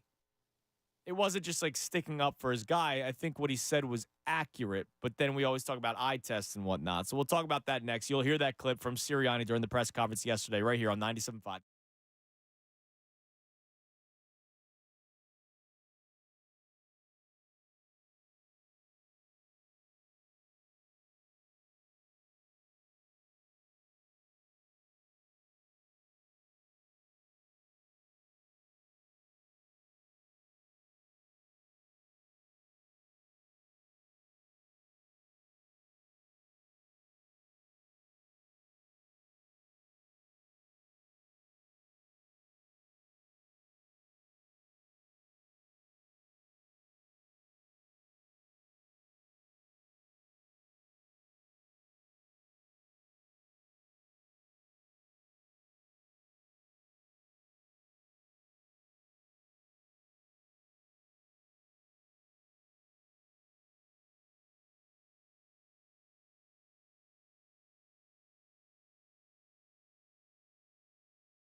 97.5 The Fanatic and 97.5thefanatic.com. It's 12:51 on this, Thursday? Thursday afternoon. Ah, man, one more day. Friday, the big day tomorrow. That's nice. It's been a week of turmoil, reacting to the Eagles, waiting to find out whether or not they're going to keep Nick Sirianni, and then they mistakenly kept him. Now trying to figure out what's next with this team. Look, in reacting to the press conference, we just had Matt Breen on, and Matt was like, I like some of the things that I heard. I don't understand how anybody could have been mad from the press conference yesterday, other than the fact that Nick Sirianni was the one talking. Right? Like, I don't think anything that was said was egregious. No. I think Nick Sirianni told us that he was going to take a step back from all offensive play calling duties and was going to be the head coach of the football team. And I'll play you that answer in a second as to what he will be doing. Howie Roseman talked about, trying to get back to where they were at. They have the right people in the room. And blah. I mean, that's a bunch of empty words. There's a reason why majority of the questions were thrown toward Nick Sirianni and not Howie Roseman. The one thing that I was looking for from Howie Roseman was accountability. I don't think I got much of it. Matt says he thought he did get some accountability. To me, some of these questions of like ignoring the defense, he kind of admitted to it, but still believed in what they did. And I understand you always want to believe in what you are doing, but I didn't really hear much from Howie Roseman that would make me feel better. But to that point, I believe in Howie Roseman to fix the roster. Like, I don't think it's rocket science what you do with the defense this year. I don't necessarily believe in Nick Sirianni. So I liked what Sirianni said more than Howie. But I have more belief in Howie than I do Sirianni. That's freaking weird. Yeah, I get what you're saying because Howie has more of a track record. He's a Super Bowl winner. And even when that 17-18 kind of core collapsed, he rebuilt it into a team that went to the Super Bowl in 22. Just a couple years later when he was once again Fire Howie, right? It was once again hashtag Fire Howie after it happened the first time. And now it's not really happening again this time. But that's why I kind of believe in him to rewrite the ship, honestly. Yeah, he's been through the crucible. Nick Sirianni has not. And even when the team had success, you can point to the coordinators. So I don't think anyone's actually mad about the press conference. I think it's just everyone's mad at Nick Sirianni for how the team collapsed and mad at the organization for keeping him if you thought he should have been fired, which I think we're both in that camp. Yeah. And this was just an opportunity to vent frustrations because they were in front of us on microphone and camera. Now, one of the big things that I would have liked to have heard yesterday, and I want to get your thoughts on this. Jeff McClain earlier in the week told me that there was maybe some contention between Hurts and Sirianni. It's not like he said like, oh my God, this relationship is tattered, it's over. But he did say at the end of the clip that we played a lot yesterday was that relationship between Sirianni and Hurts need to be nurtured during this offseason. That's something that they need to work on.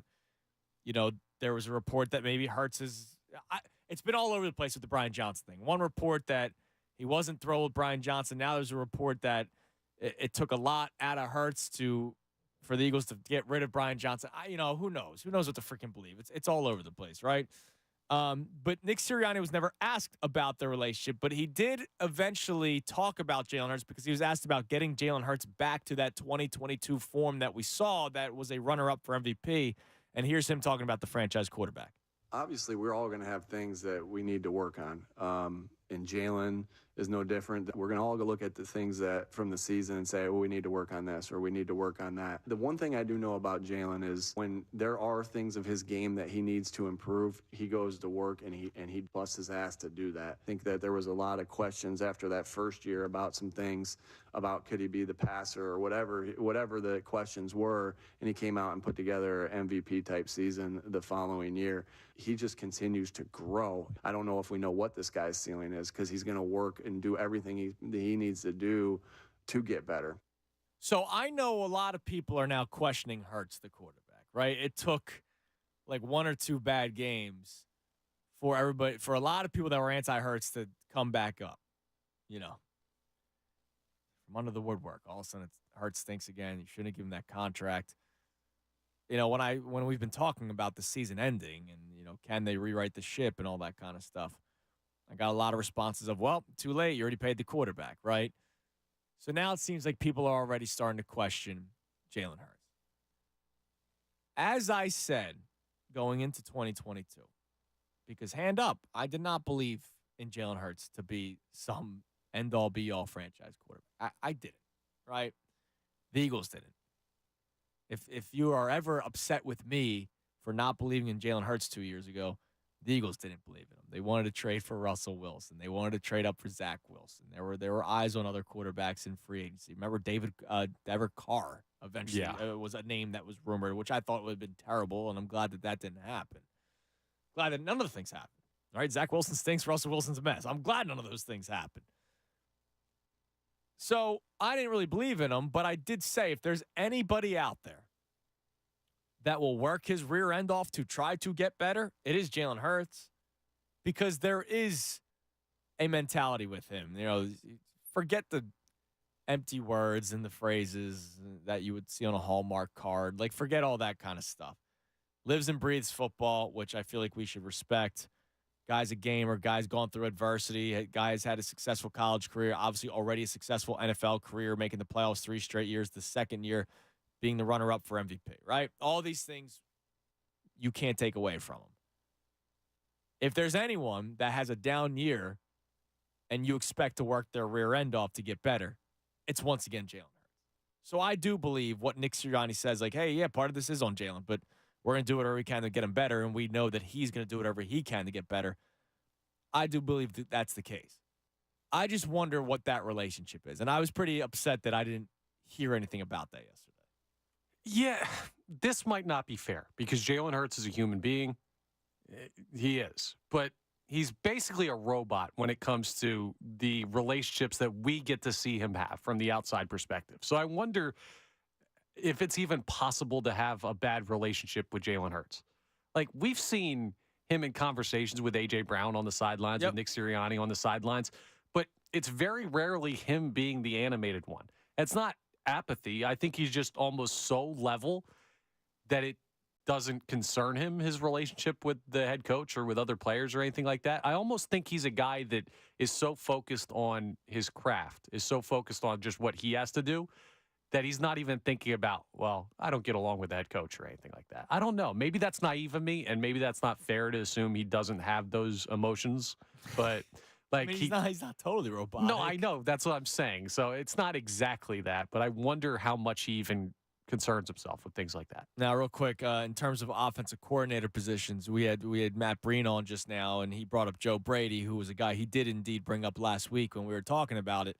Per Jeremy Fowler, the Bills are starting their OC coordinator searches in earnest, and interim OC Joe Brady will interview for the full-time job. Brady acquitted himself well over 9 games as the play caller, and Josh Allen has vouched for him getting the job. There's no way they let him leave, right? Well, if they do, come to Philly. Well, right. But no, he's not getting out of that building. When they went from 6-6 after the Eagles beat them in the overtime game, and I don't think Brady did take over at that point, but Josh Allen played better that game. And then they go on the run, and they're the 2 seed in the NFL playoffs. They had a good chance to beat Mahomes and the Chiefs. Like, I can't see Joe Brady walking out of that building. No, he won't. All right, let's go back to the phones. Let's go to Antoine in Philly. What's up, Antoine? Hey, what's up, Andrew? How you doing? How you doing, man? I'm all right, man. Can I just say something to the fan base real quick? Mm-hmm. I just wanted to say to the fan base, Philly, listen to me, y'all. Can we just relax, y'all? I mean, it just seems like we getting too emotional over a press conference. I mean, over a press conference that's the start of their offseason. I mean, they don't even have a game. They don't even have a game next week, and we spent 7 hours talking about a press conference.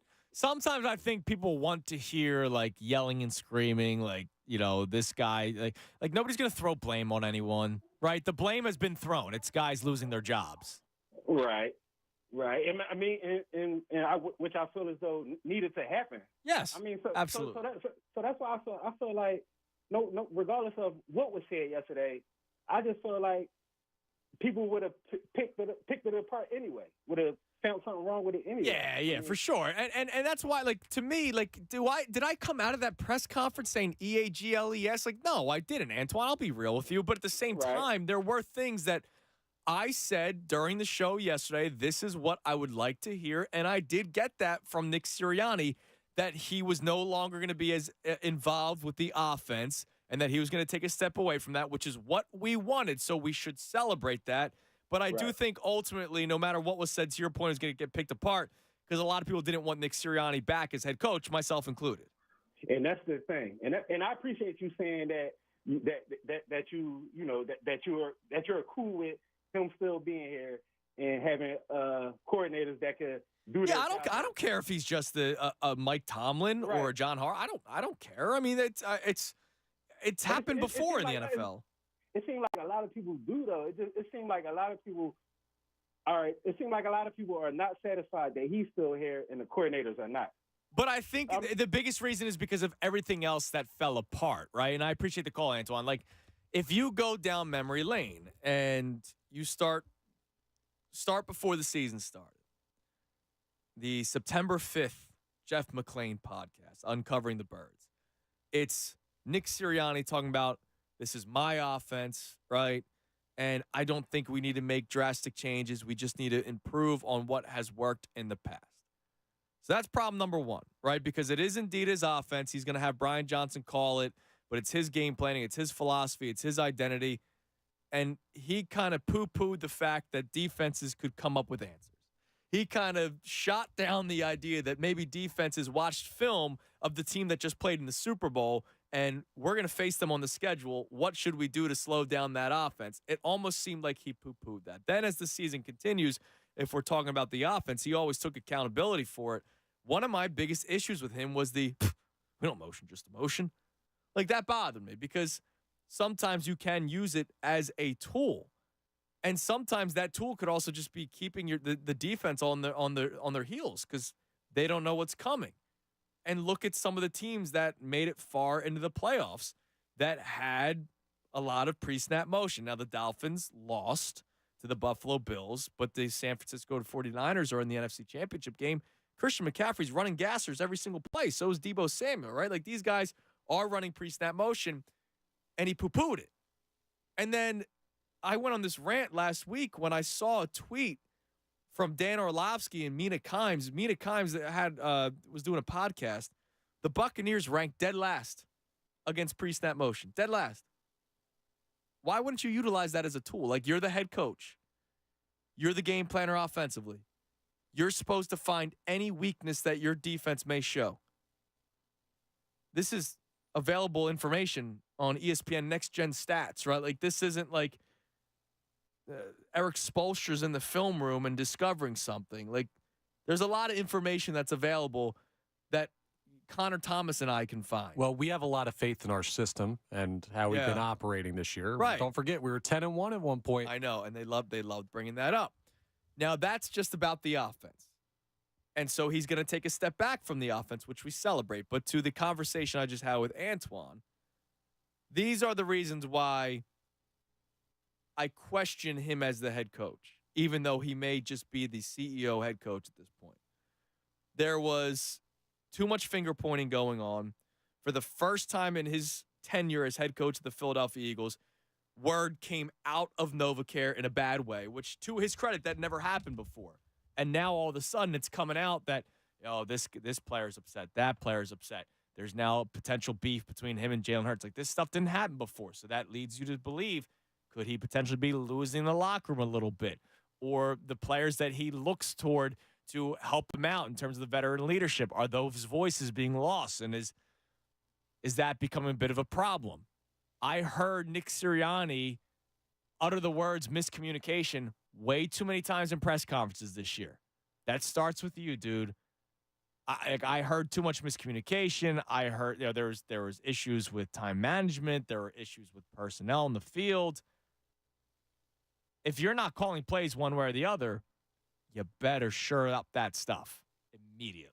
Yeah, that falls under his responsibilities. But and it did this past year too. And it failed. And that's why I start questioning, okay, so you're going to step back even more offensively, which I'm cool with. That's what I want. But are you going to be able to get back everything else that we celebrated 2 years ago? Right. And Antoine, our last caller, is not wrong, right? You can win with Nick Sirianni. This isn't Brandon Staley still the coach of the Chargers and you're going to suck forever. Like, you have proven you can win with this guy. My issue is was he the best available person to run this football team? The Eagles are not the Chargers. They're not the Browns. They're not these loser organizations that never find a way to win. They have had successful football pedigree for basically our entire lives. I'm not willing to accept he's good enough. I want greatness, and I don't think Nick Sirianni is a great head coach. We'll see. We will. I don't think he should have come back, but we'll see. Well, when they win, I'm going to say it's the coordinator. Right. We weren't saying that last year. Because the coordinators were very good at what they did. I can't point to Nick Sirianni. There's nothing tangible about what he adds. Well, the leadership qualities that we all hear about. But is that tangible? How do you point to that? As someone outside the organization and inside the building, they can do this. But how am I supposed to say, well, I can see he's displaying leadership? I don't know that. I can tell whether or not this guy knows offense or defense, right, or anything to do with football. And right now, I don't believe that he does. That goes back to the Tomlin conversation and the Harbaugh conversation. Obviously, those guys know everything. They've been around football for so long. But, John Harbaugh was a special teams guy.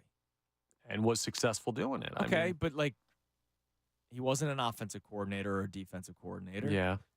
And are you saying because he was at least a special teams guy? No, it's a fair point. I get what you're saying.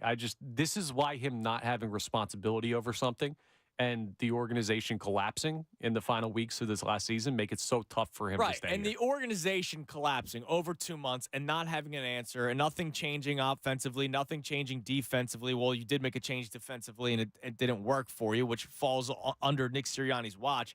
When things continue to spiral out of control and nothing seemed to happen, the only kind of news that we would get out of NovaCare that was good was these player-only meetings, and one of them was A.J. Brown having to tell the team to trust the coaches more. So who knows what that's about. Now, if you're losing the trust in the coach, how do you get that back? Right? If A.J. Brown is having a players-only meeting about we got to start trusting the coaches more, well, what led to the coaches no longer being trusted? Exactly. I don't know where this leaves us. And it wasn't just Ryan Johnson, and it wasn't just Sean Desire, Matt Patricia.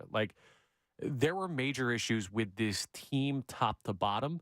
And the head coach, I don't see clearly enough what he brings to the table that he deserves to still be here. I agree with you. Now, all the finalists are coming out for the NFL awards. So I'll give those to you coming up in a little bit, but I haven't picked your brain on this yet, Mr. Baseball. Okay. Hall of Famers. Yeah. Todd Helton, Joe Mauer, and Adrian Beltre. Any exception to any of the three? No issues. I think Billy Wagner should have got in. That's those three deserve to be in. Those three, yes. Those three deserve to be in. I immediately yesterday, somebody tweeted in complaining about Joe Mauer. No, stop it. Yeah.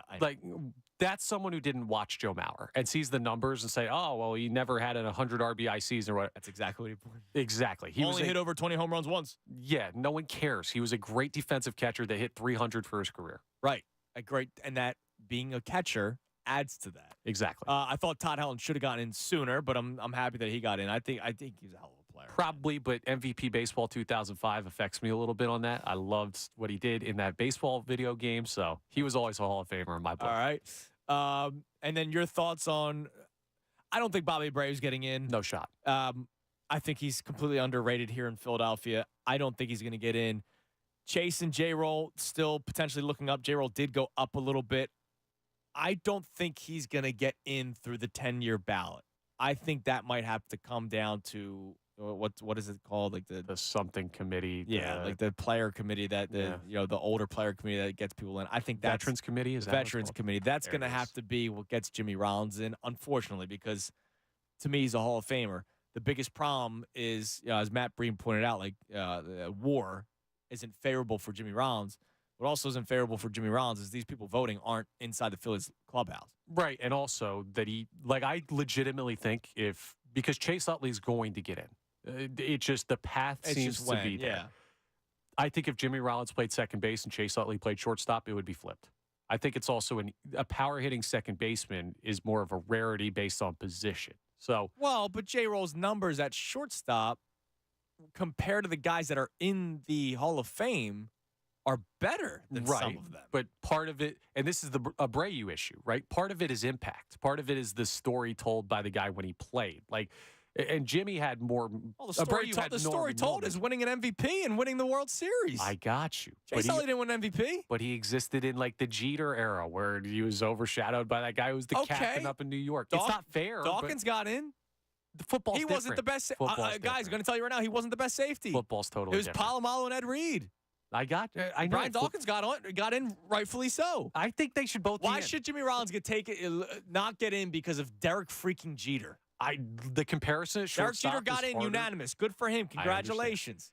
The comparison at shortstop is more difficult to make, and Jimmy's been good, but it's a harder position to get in. But I can also make the case that Jimmy Rollins was the guy that led into the new era of shortstops that have pop. That alone should be like, oh my God, this is the guy that he was the beginner. I agree. I think he should be a lock Hall of Famer. You're fighting against an argument I'm making on behalf of the writers. It's because J-Ro is my favorite player. Yes, he deserves to be in, as does Chase Utley.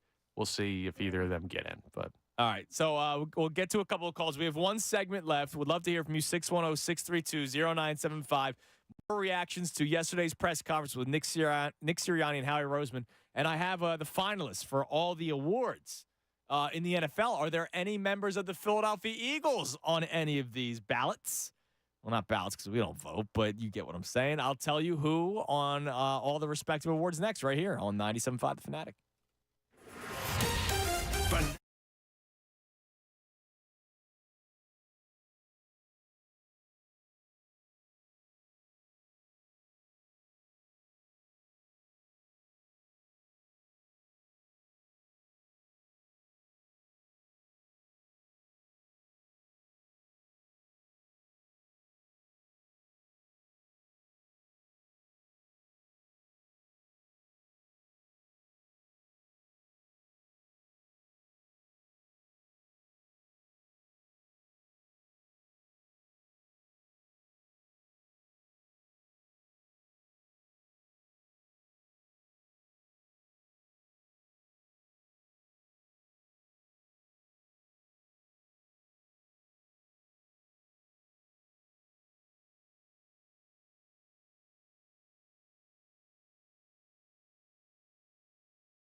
97.5 The Fanatic. I'm Andrew Salchunas on this Thursday afternoon.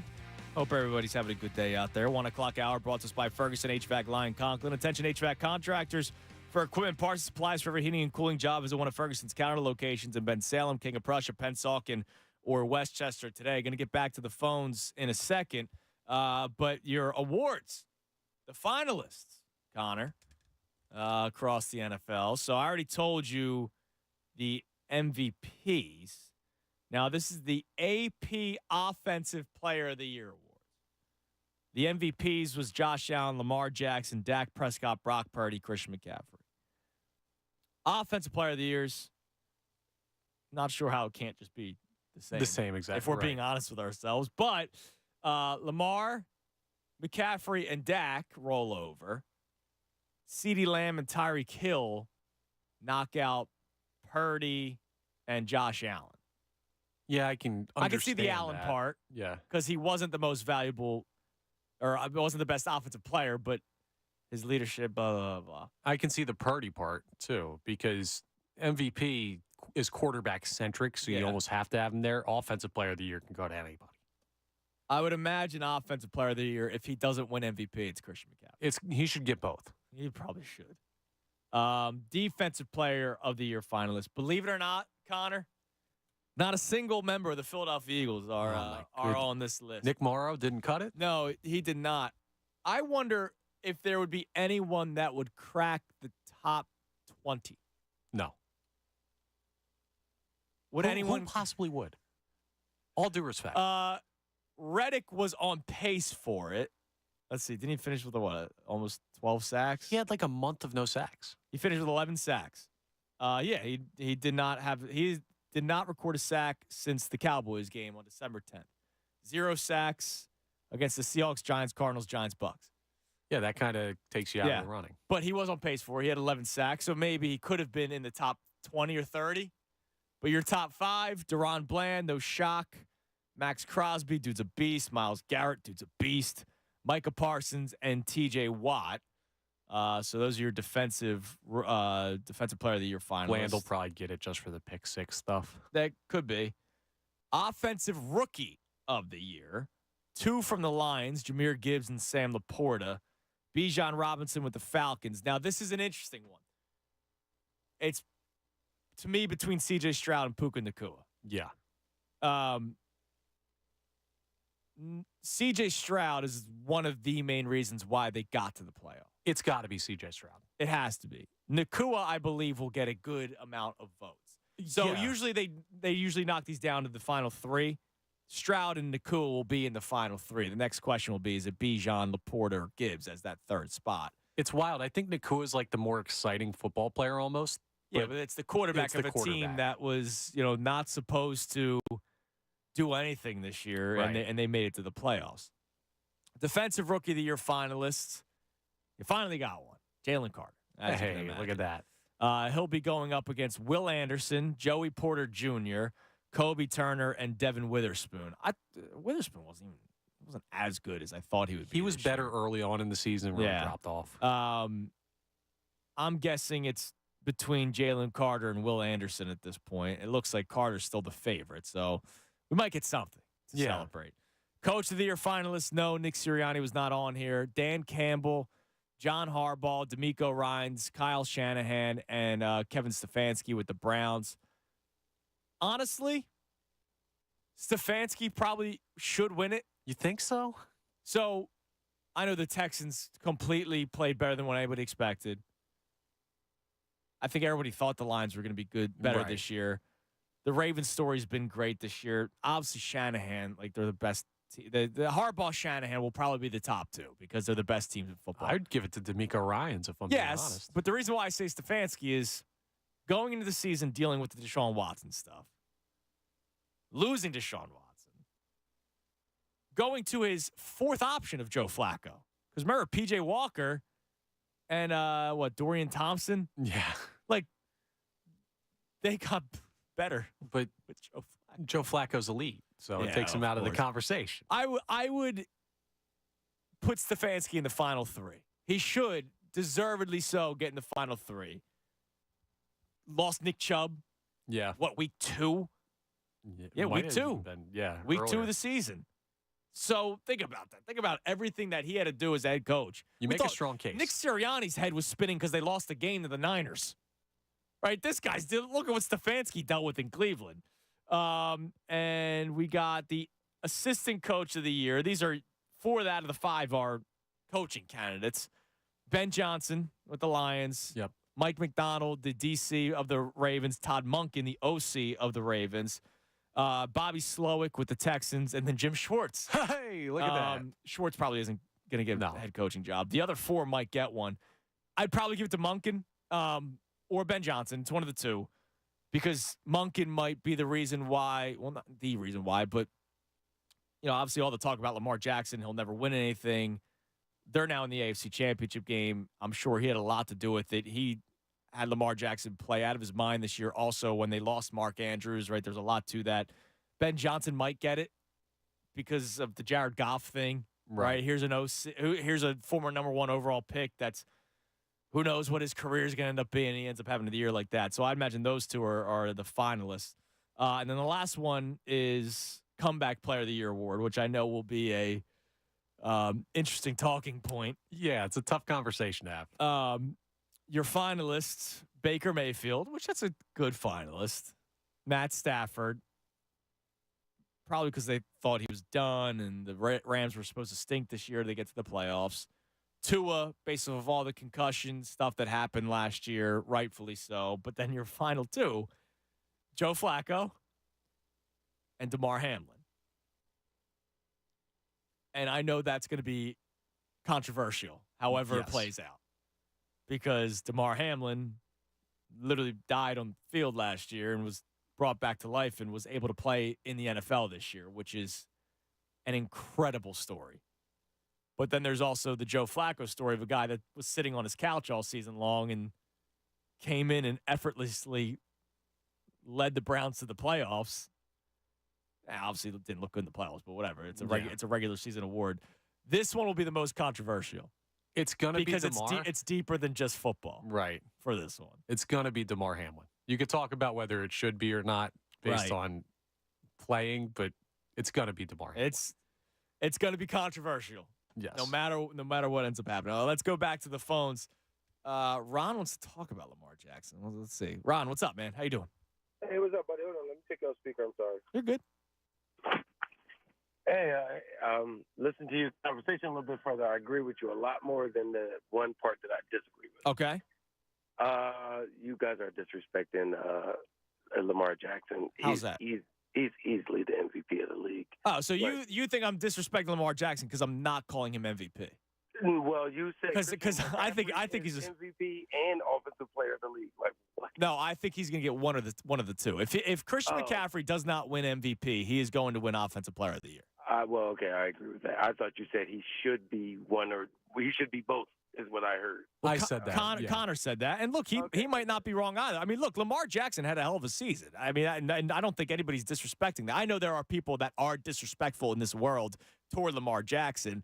I think my biggest thing with him was he ever going to be able to put it together in the playoffs where defenses can't scheme up a way to stop him, and he proved those doubters wrong with their win the other day, and now they're in the AFC Championship game. But in terms of this season, no, he should be a finalist for MVP. Okay, because it is definitely a regular season of award, and it's definitely a quarterback reward. So you cannot not put him in that situation. That's all I'm trying to say. What, as a finalist? No, you had to put him in as a finalist. I just don't know if he's a lock to win it yet. Well, why wouldn't he be? He's a quarterback, right? Yes. It's a quarterback award. Yes, it's either going to be Lamar Jackson. To me, honestly, here's my honest evaluation on it. It's Lamar Jackson, or they try to break the tide with that quarterback award, and they give it to McCaffrey because of that. Okay. Fair? 100%. You might not agree with it, and I might not agree. I do agree with that. The only problem that I have is that, like, sometimes you have a quarterback and the team is so good, you somehow disrespect the quarterback because. Well, that was Jalen Hurts last year. That quarterback could make the team bad. That was Jalen Hurts last year, right? Like, people tried taking away from his season last year because if you put any quarterback on this team, they would be fine. 100%. Right. I mean, that to me, that's disrespectful. And thanks for the call, Ron. That's the Sims, right? Oh, if you put any quarterback on this team, they did that with Gardner Minshew, and they lost both games. Right. And to defend my point about Christian McCaffrey, I think Lamar Jackson was the second best player in the NFL this year. I think he was the best quarterback in the NFL this year. I just think McCaffrey was more valuable this season. And I truly believe, I wonder if there's somebody out there, a voter, that goes, they keep on saying it's a quarterback award. Well, they do it. Think about all the times LeBron James could have won MVP at the peak of his career, and NBA voters were like, we're going to give it to somebody else. Right. Sometimes you just like to break trends for whatever reason. They could do that. Can you name the last non-quarterback to win MVP? Adrian Peterson, 2008. That is correct. How about the one before that? Well, I have no idea. I knew that because my family are Vikings fans. That's true. Back-to-back years as a running back, 05, 06. The 05 one, you should that's know. the Sean Alexander. Yes. Yeah. 06, dude had a ridiculous year. Chris Johnson, 2,000 yards? No, he didn't win MVP. I didn't think so. It was LT, LaDainian Tomlinson. Oh, yeah. No, I should know both of those. You threw me off with the shouldn't know them. They were going back and forth for the touchdown but record. the Sean Alexander one, that was, he had, 27 rushing touchdowns that year? Yeah, and then LT broke it literally the next season. I know LT. Come on. Let's see. Guy. Let's see what. Oh, your guy. Yeah. He had 28 touchdowns the next year. Yeah, Bolt you're up. spot on. How about that? Yeah. So the last after AP, Peyton, Rodgers, Cam, Matt Ryan, Brady, Mahomes, Lamar, Rodgers, Mahomes. I wonder if they try to break the tie. They might. All right, let's go back to the phones. Let's talk to Don in South Philly. Don, you're on the Fanatic. Hey, what's up, Connor? We talked last night. What's up, Don? So, bottom line is, I'm going to say the same thing I told you last night. The reason why we should have kept Sirianni, I think it's absolutely ridiculous. I think he sounded totally like a man that got his cut off before he went to the press conference. The only reason we're keeping Sirianni, I'm telling you, and in my world, maybe this is right. In the real world, maybe it's wrong. But I don't think Howie wants to get put back in a closet. And I think him keeping Sirianni is his way of ensuring his job. Because if you bring a strong man in, Howie's not an alpha. He's not an alpha dude. You bring Harbaugh in, Harbaugh's going to steamroll him, and he didn't want any of that. So no, Don, I don't think you're crazy when you say that. I really don't, because it's something that we've seen over the last couple of years. You saw it with Chip Kelly. He got kicked to the curb, but then you bring in Doug. You were able to kind of use him as a puppet, but it worked. You brought in Sirianni, could kind of use him as a puppet. It worked. They got to a Super Bowl.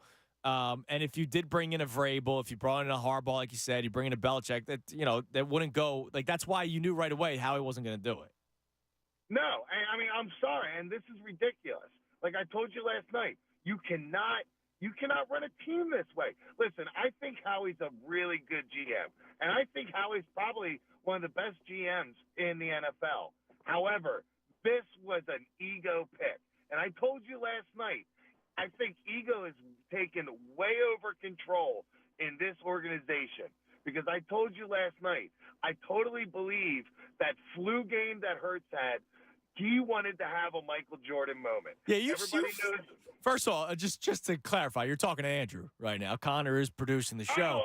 But you've made it's okay. It's okay. It's all good. Connor was just on the air, but you've made that call here, and I appreciate the call. I don't get the flu game. I really don't get it. He has said that. How many times has he called in with that to you? Yeah, I've heard it multiple. All right. That one I'll disagree with. That one I'm going to disagree with. The whole he wanted to have his Michael Jordan moment. That one I'm going to disagree with. I'm not going to all of a sudden just speculate that Jalen Hurts took a shot downfield to A.J. Brown because he was sick and he was trying to have his big moment, his flu game, and this is why he did it. No, I'm not doing that. However, the first part about the Howie and Sirianni thing, I do believe that's true. Now, I don't think that's why he necessarily kept Nick. They could have fired Nick and hired another coach that fit that, right? They could have hired another coach that it's their first time. They're happy to be here, and, they'll move on from there. But, we'll see. Now, Nick Sirianni, he talked about how he sounded like a guy who got his you-know-whats cut off. I think Sirianni still believes in himself. I think he still believes in this team. I think he still believes that they can win. Why shouldn't he, right? He's had a lot of success. But clearly his role is changing. Here he is yesterday during the press conference talking about what he is going to be doing now as the head coach of the Philadelphia Eagles. Because he's no longer to be calling plays to the level that we expected him to be calling now that the new OC is coming in. The offensive coordinator is going to be in charge of the offense, and the defensive coordinator is going to be in charge of the defense. What is your role going to be? The head coach of the football what team. What does that entail? How does it change? Yeah, I guess it'd be this very similar to what's going on right now. Does that mean I'll sit more into defensive meetings at times? Maybe. Right? Instead of always being in an offensive meeting, maybe I go to a defensive meeting here and there. But my job is to be the head coach of the team, not the head coach of the offense, not the head coach of the defense, not the head coach of the special teams, but be the head coach of the football team. And so that's diving into that, building the culture, having a relationship with the guys on the football team, because I know when I have that connection with the guys on the football team, that's when things are, that's when the culture is working at high level. And then that's where our connection with the players and then their connection with each other works well too. Now, my question is, during that clip, he says, my job is to be the head coach of this football team. My head coach is to not be the head coach of the offense. Who told him that? Doesn't seem like something he came up with on his own. Because here's the deal. I heard a million times it's my offense. During the highs and the lows, right? So it's not like he ran away from it when it wasn't going well. To his credit, he never let Brian Johnson take the blame when things weren't going well for the offense. When things were going great, he made sure to say, no matter who's calling the plays, it's my offense. When things weren't going great, he made sure to let people know it was his offense. To that, I will give him credit for, right? But when he says in that clip, I'm not the head coach of the offense. I'm not the head coach of the defense. I'm the head coach of the football team. Who told you that? Because that's not what you were saying before. Well, this goes back further because there's been conversation ongoing, and we still don't totally know what happened when he gave up play calling to Shane Steichen 2 years ago. Yeah. And if you believe that, like the reports were that was his decision, and then people believed that it was Howie Roseman telling him he needs to give it up, or there was more that came out about. I never believed the Roseman thing, but remember Jonathan Gannon? Yeah. It was like an Athletic article. He right. claims that it was his idea. Exactly. So if you believe that he gave up play calling, you can talk yourself into he came to terms with the fact this season's on him. If you don't believe that and you think that it's Jonathan Gannon had to say something, Howie had to say, whoever had to say something to make him give up play calling, that would point to he got told again, you're not cutting it in this either. I guess, but I also gave him credit for rolling with it, right? Like I've seen too many coaches in all sports stick to what they believe in and not adapt, not adjust, not believe in other people that they're working with. Like it's their way or the high. I mean, look at this Phillies team, right? Right. Topper was here, no? He was. With Gabe. With Joe. Is it just a magic touch for Rob Thompson? Or maybe he had opinions, but ultimately it was Girardi's decision. Ultimately it was Kapler's decision, and that's why they would collapse before the playoffs every single time. And yeah, I know I'm kind of going totally different direction here with the baseball thing, but I gave Nick Sirianni credit for realizing he wasn't cutting it out, and maybe it was him or maybe it was somebody else. Who knows? And it kept on working, and he, once again, to his credit, everything else was great. The whole his leadership, and I mean what I say. The leak that came out with Derek Gunn when it was first reported that players were speaking out anonymously about the offense being too predictable, you never heard something come out of the locker room before then.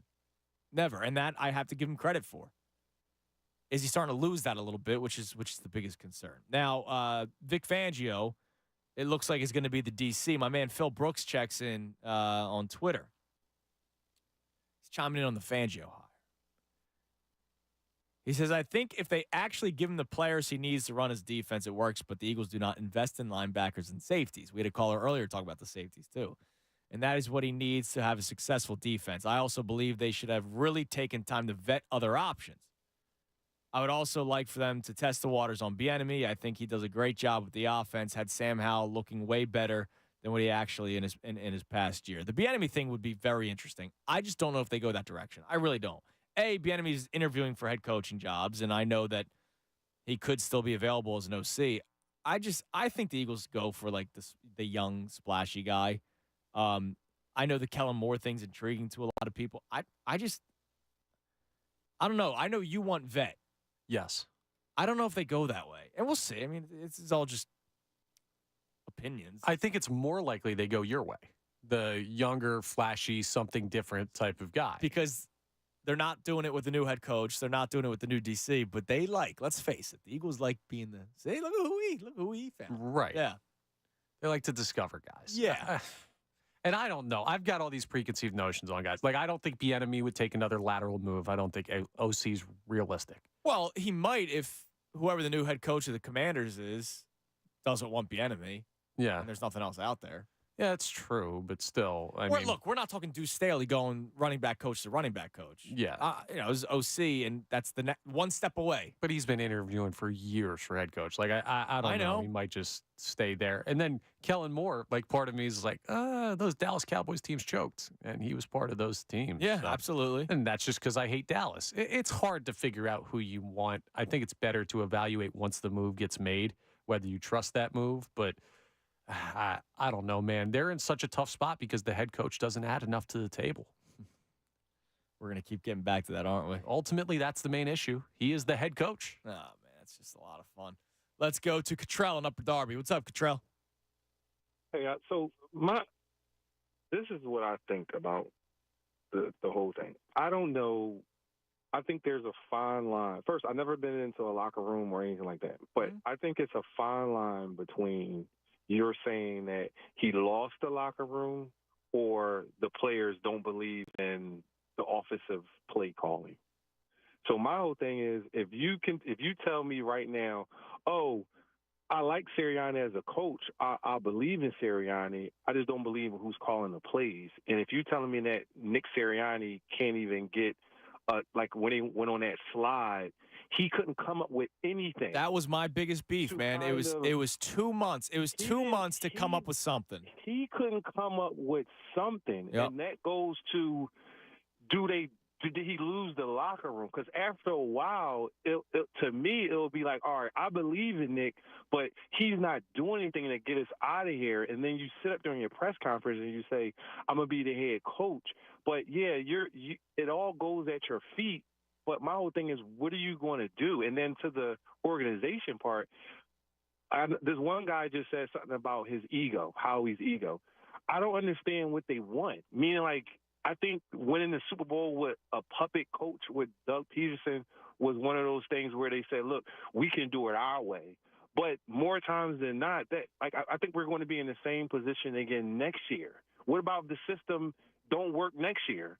Then what? We're gonna try to spin it like there's only so many times we can keep getting rid of the coordinators. If you think there was a better coach out there that was better than him, that's going to get us over the top, not to the top, because we got to the top. Mm-hmm. Got to the top with Sirianni. We literally was 3 points away. So now, if you want to say we got the same roster, same offense, we're losing a couple players. Defense is a little different. If we can retool, the window is open. We need a coach that's going to get us over the top, not a coach that almost. Well, so the caller, the caller that brought up the ego with Howie, like, yeah, it has worked. And if I'm Howie Roseman, I will tell you what I have done has worked. But I think the ego thing is there are some great candidates out there right now that wouldn't work with Howie. But so I just don't understand what is the ultimate goal. Your ultimate goal is to win it all, not become second and this guy can't work with that. I understand that we all got to be on the same page, but that means you got to check your ego. Listen, if this right? No, for sure. But we don't think, and I think everybody in the city doesn't believe that Howie Roseman would do something like that. And again, Cottrell, and I appreciate the call, man. Thank you. If I'm Howie Roseman, I'm going, what are you complaining about? Like, yeah, this collapse sucked, but we've been in the playoffs, 5 out of the last 6 years? I mean, he did that. We've been in the Super Bowl twice out of the last 6 years. You remember you're welcome for the bleeping Super Bowl down in when Houston? he was walking off the field? Yeah. He feels that way. Yeah, he feels a certain way. I'll just say yes. Yeah. I may have an idea. He feels a certain type of way that people feel a certain type of way about him. All right, just read between the lines there. Yeah. He's, I think, sometimes feels disrespected and doesn't understand what people are missing. And sometimes he is. And sometimes he's lauded by the fan base. It's not all one thing or another, but you do have to. I asked the question this year. I did a show. I forget when it was. It was toward the end of the regular season. And it was just a Howie Roseman focused show because obviously we've talked so much about Brian Johnson and Nick Sirianni. And I just wanted to do still Eagles, little spin. Hey, where's Howie Roseman? Where are you with Howie Roseman? What's the temperature of Howie Roseman? And not many people were like, fire Howie, which is good. I'm not even asking for that. But in the past, it was like, I told the story when I did the show, the Reese Hoskins bat spike game. I was there with my dad. They showed Sirianni on the big screen. Now, the Eagles were like 7-0 at this point, 8-0. This is before the loss of the Commanders. So I forget what week it was the bat spike happened. When Sirianni showed on the screen, man, the place went nuts. Howie was the next person they showed. They were boos. They were undefeated. Yeah. And Howie's getting boos. And it's like, all right, come on, man. But then they get to 10-1 again this year, and I think people were all great. Like, Howie's fantastic. He's a great GM. But I was surprised when the wheels started to fall off with this team that not many people were critical of Howie, which I guess maybe we've learned. Maybe we think he's better than what we thought he was. Maybe there's belief that he can do it again, which that's my biggest thing. I believe that he can fix his roster again. I do too. He's proven to us that he can recreate greatness. Not just create it, but recreate it after the fact too. So I do still have faith in him. All right, let's go back to the phones. Let's talk to Scott in Princeton. What's up, Scott? Hey, guys. I caught that MVP discussion between Lamar and Christian McCaffrey. I can't believe what I just heard. Okay, Christian McCaffrey led the NFL in rushing this year, right? Mm-hmm. Lamar had 56% of the yards that Christian McCaffrey had on the ground. Does Christian McCaffrey have 50% of Lamar's passing stats? No, he does not. And every offensive play that the Ravens run goes through Lamar Jackson. Yes, that is correct. Does every play go through Christian McCaffrey? Almost. Pretty much. Almost. No, not even close. Not even close. Because they have two MVP candidates on that team. Scott, so this is let me just clarify what I said. I believe it's between those two, Lamar and Christian McCaffrey. If the voters want to break the tide of this is a quarterback award, they would give it to Christian McCaffrey. I don't know if that's what they're going to end up doing, which is why I have Lamar as one of the top two. I have him over Dak. I have him over Purdy. I don't think Purdy should win it at all. Yeah, but he was a candidate. Okay, that means that San Francisco, he was valuable to San Francisco. Yes. There's nobody else on Baltimore that's as valuable to that team as Lamar Jackson is. So he will be one of the top two, in my belief. No, he should clear out win it. If you want to give McCaffrey the offensive, which I believe if he doesn't win MVP, he will win Offensive Player of the Year. Yes. Yeah, I mean that I have no problem with. But if you want to talk valuable, I mean the ball goes through Lamar's hands on every play. Okay, and the team is not. I would say it doesn't have as many great weapons, the Ravens, as Deebo Samuel and Brandon Ayuk. Oh, of course, yeah. So, they have good players, but they're not like that. So Lamar's clearly valuable, and he proved it. He showed Purdy was a fraud. All right, let's get to the bottom of it. You have a Lamar Jackson MVP ticket, don't you? Yeah, I do. I knew it. There it is. I knew it. I read right through the call. He's got a Lamar MVP ticket. He's trying to speak it into existence. No, look, he probably does deserve to win MVP, but come on. Also, he is the heavy betting favorite. Yeah, like I sniffed that one out. It's going to be Lamar Jackson. That's why. All you people that wanted to start the starters week 18.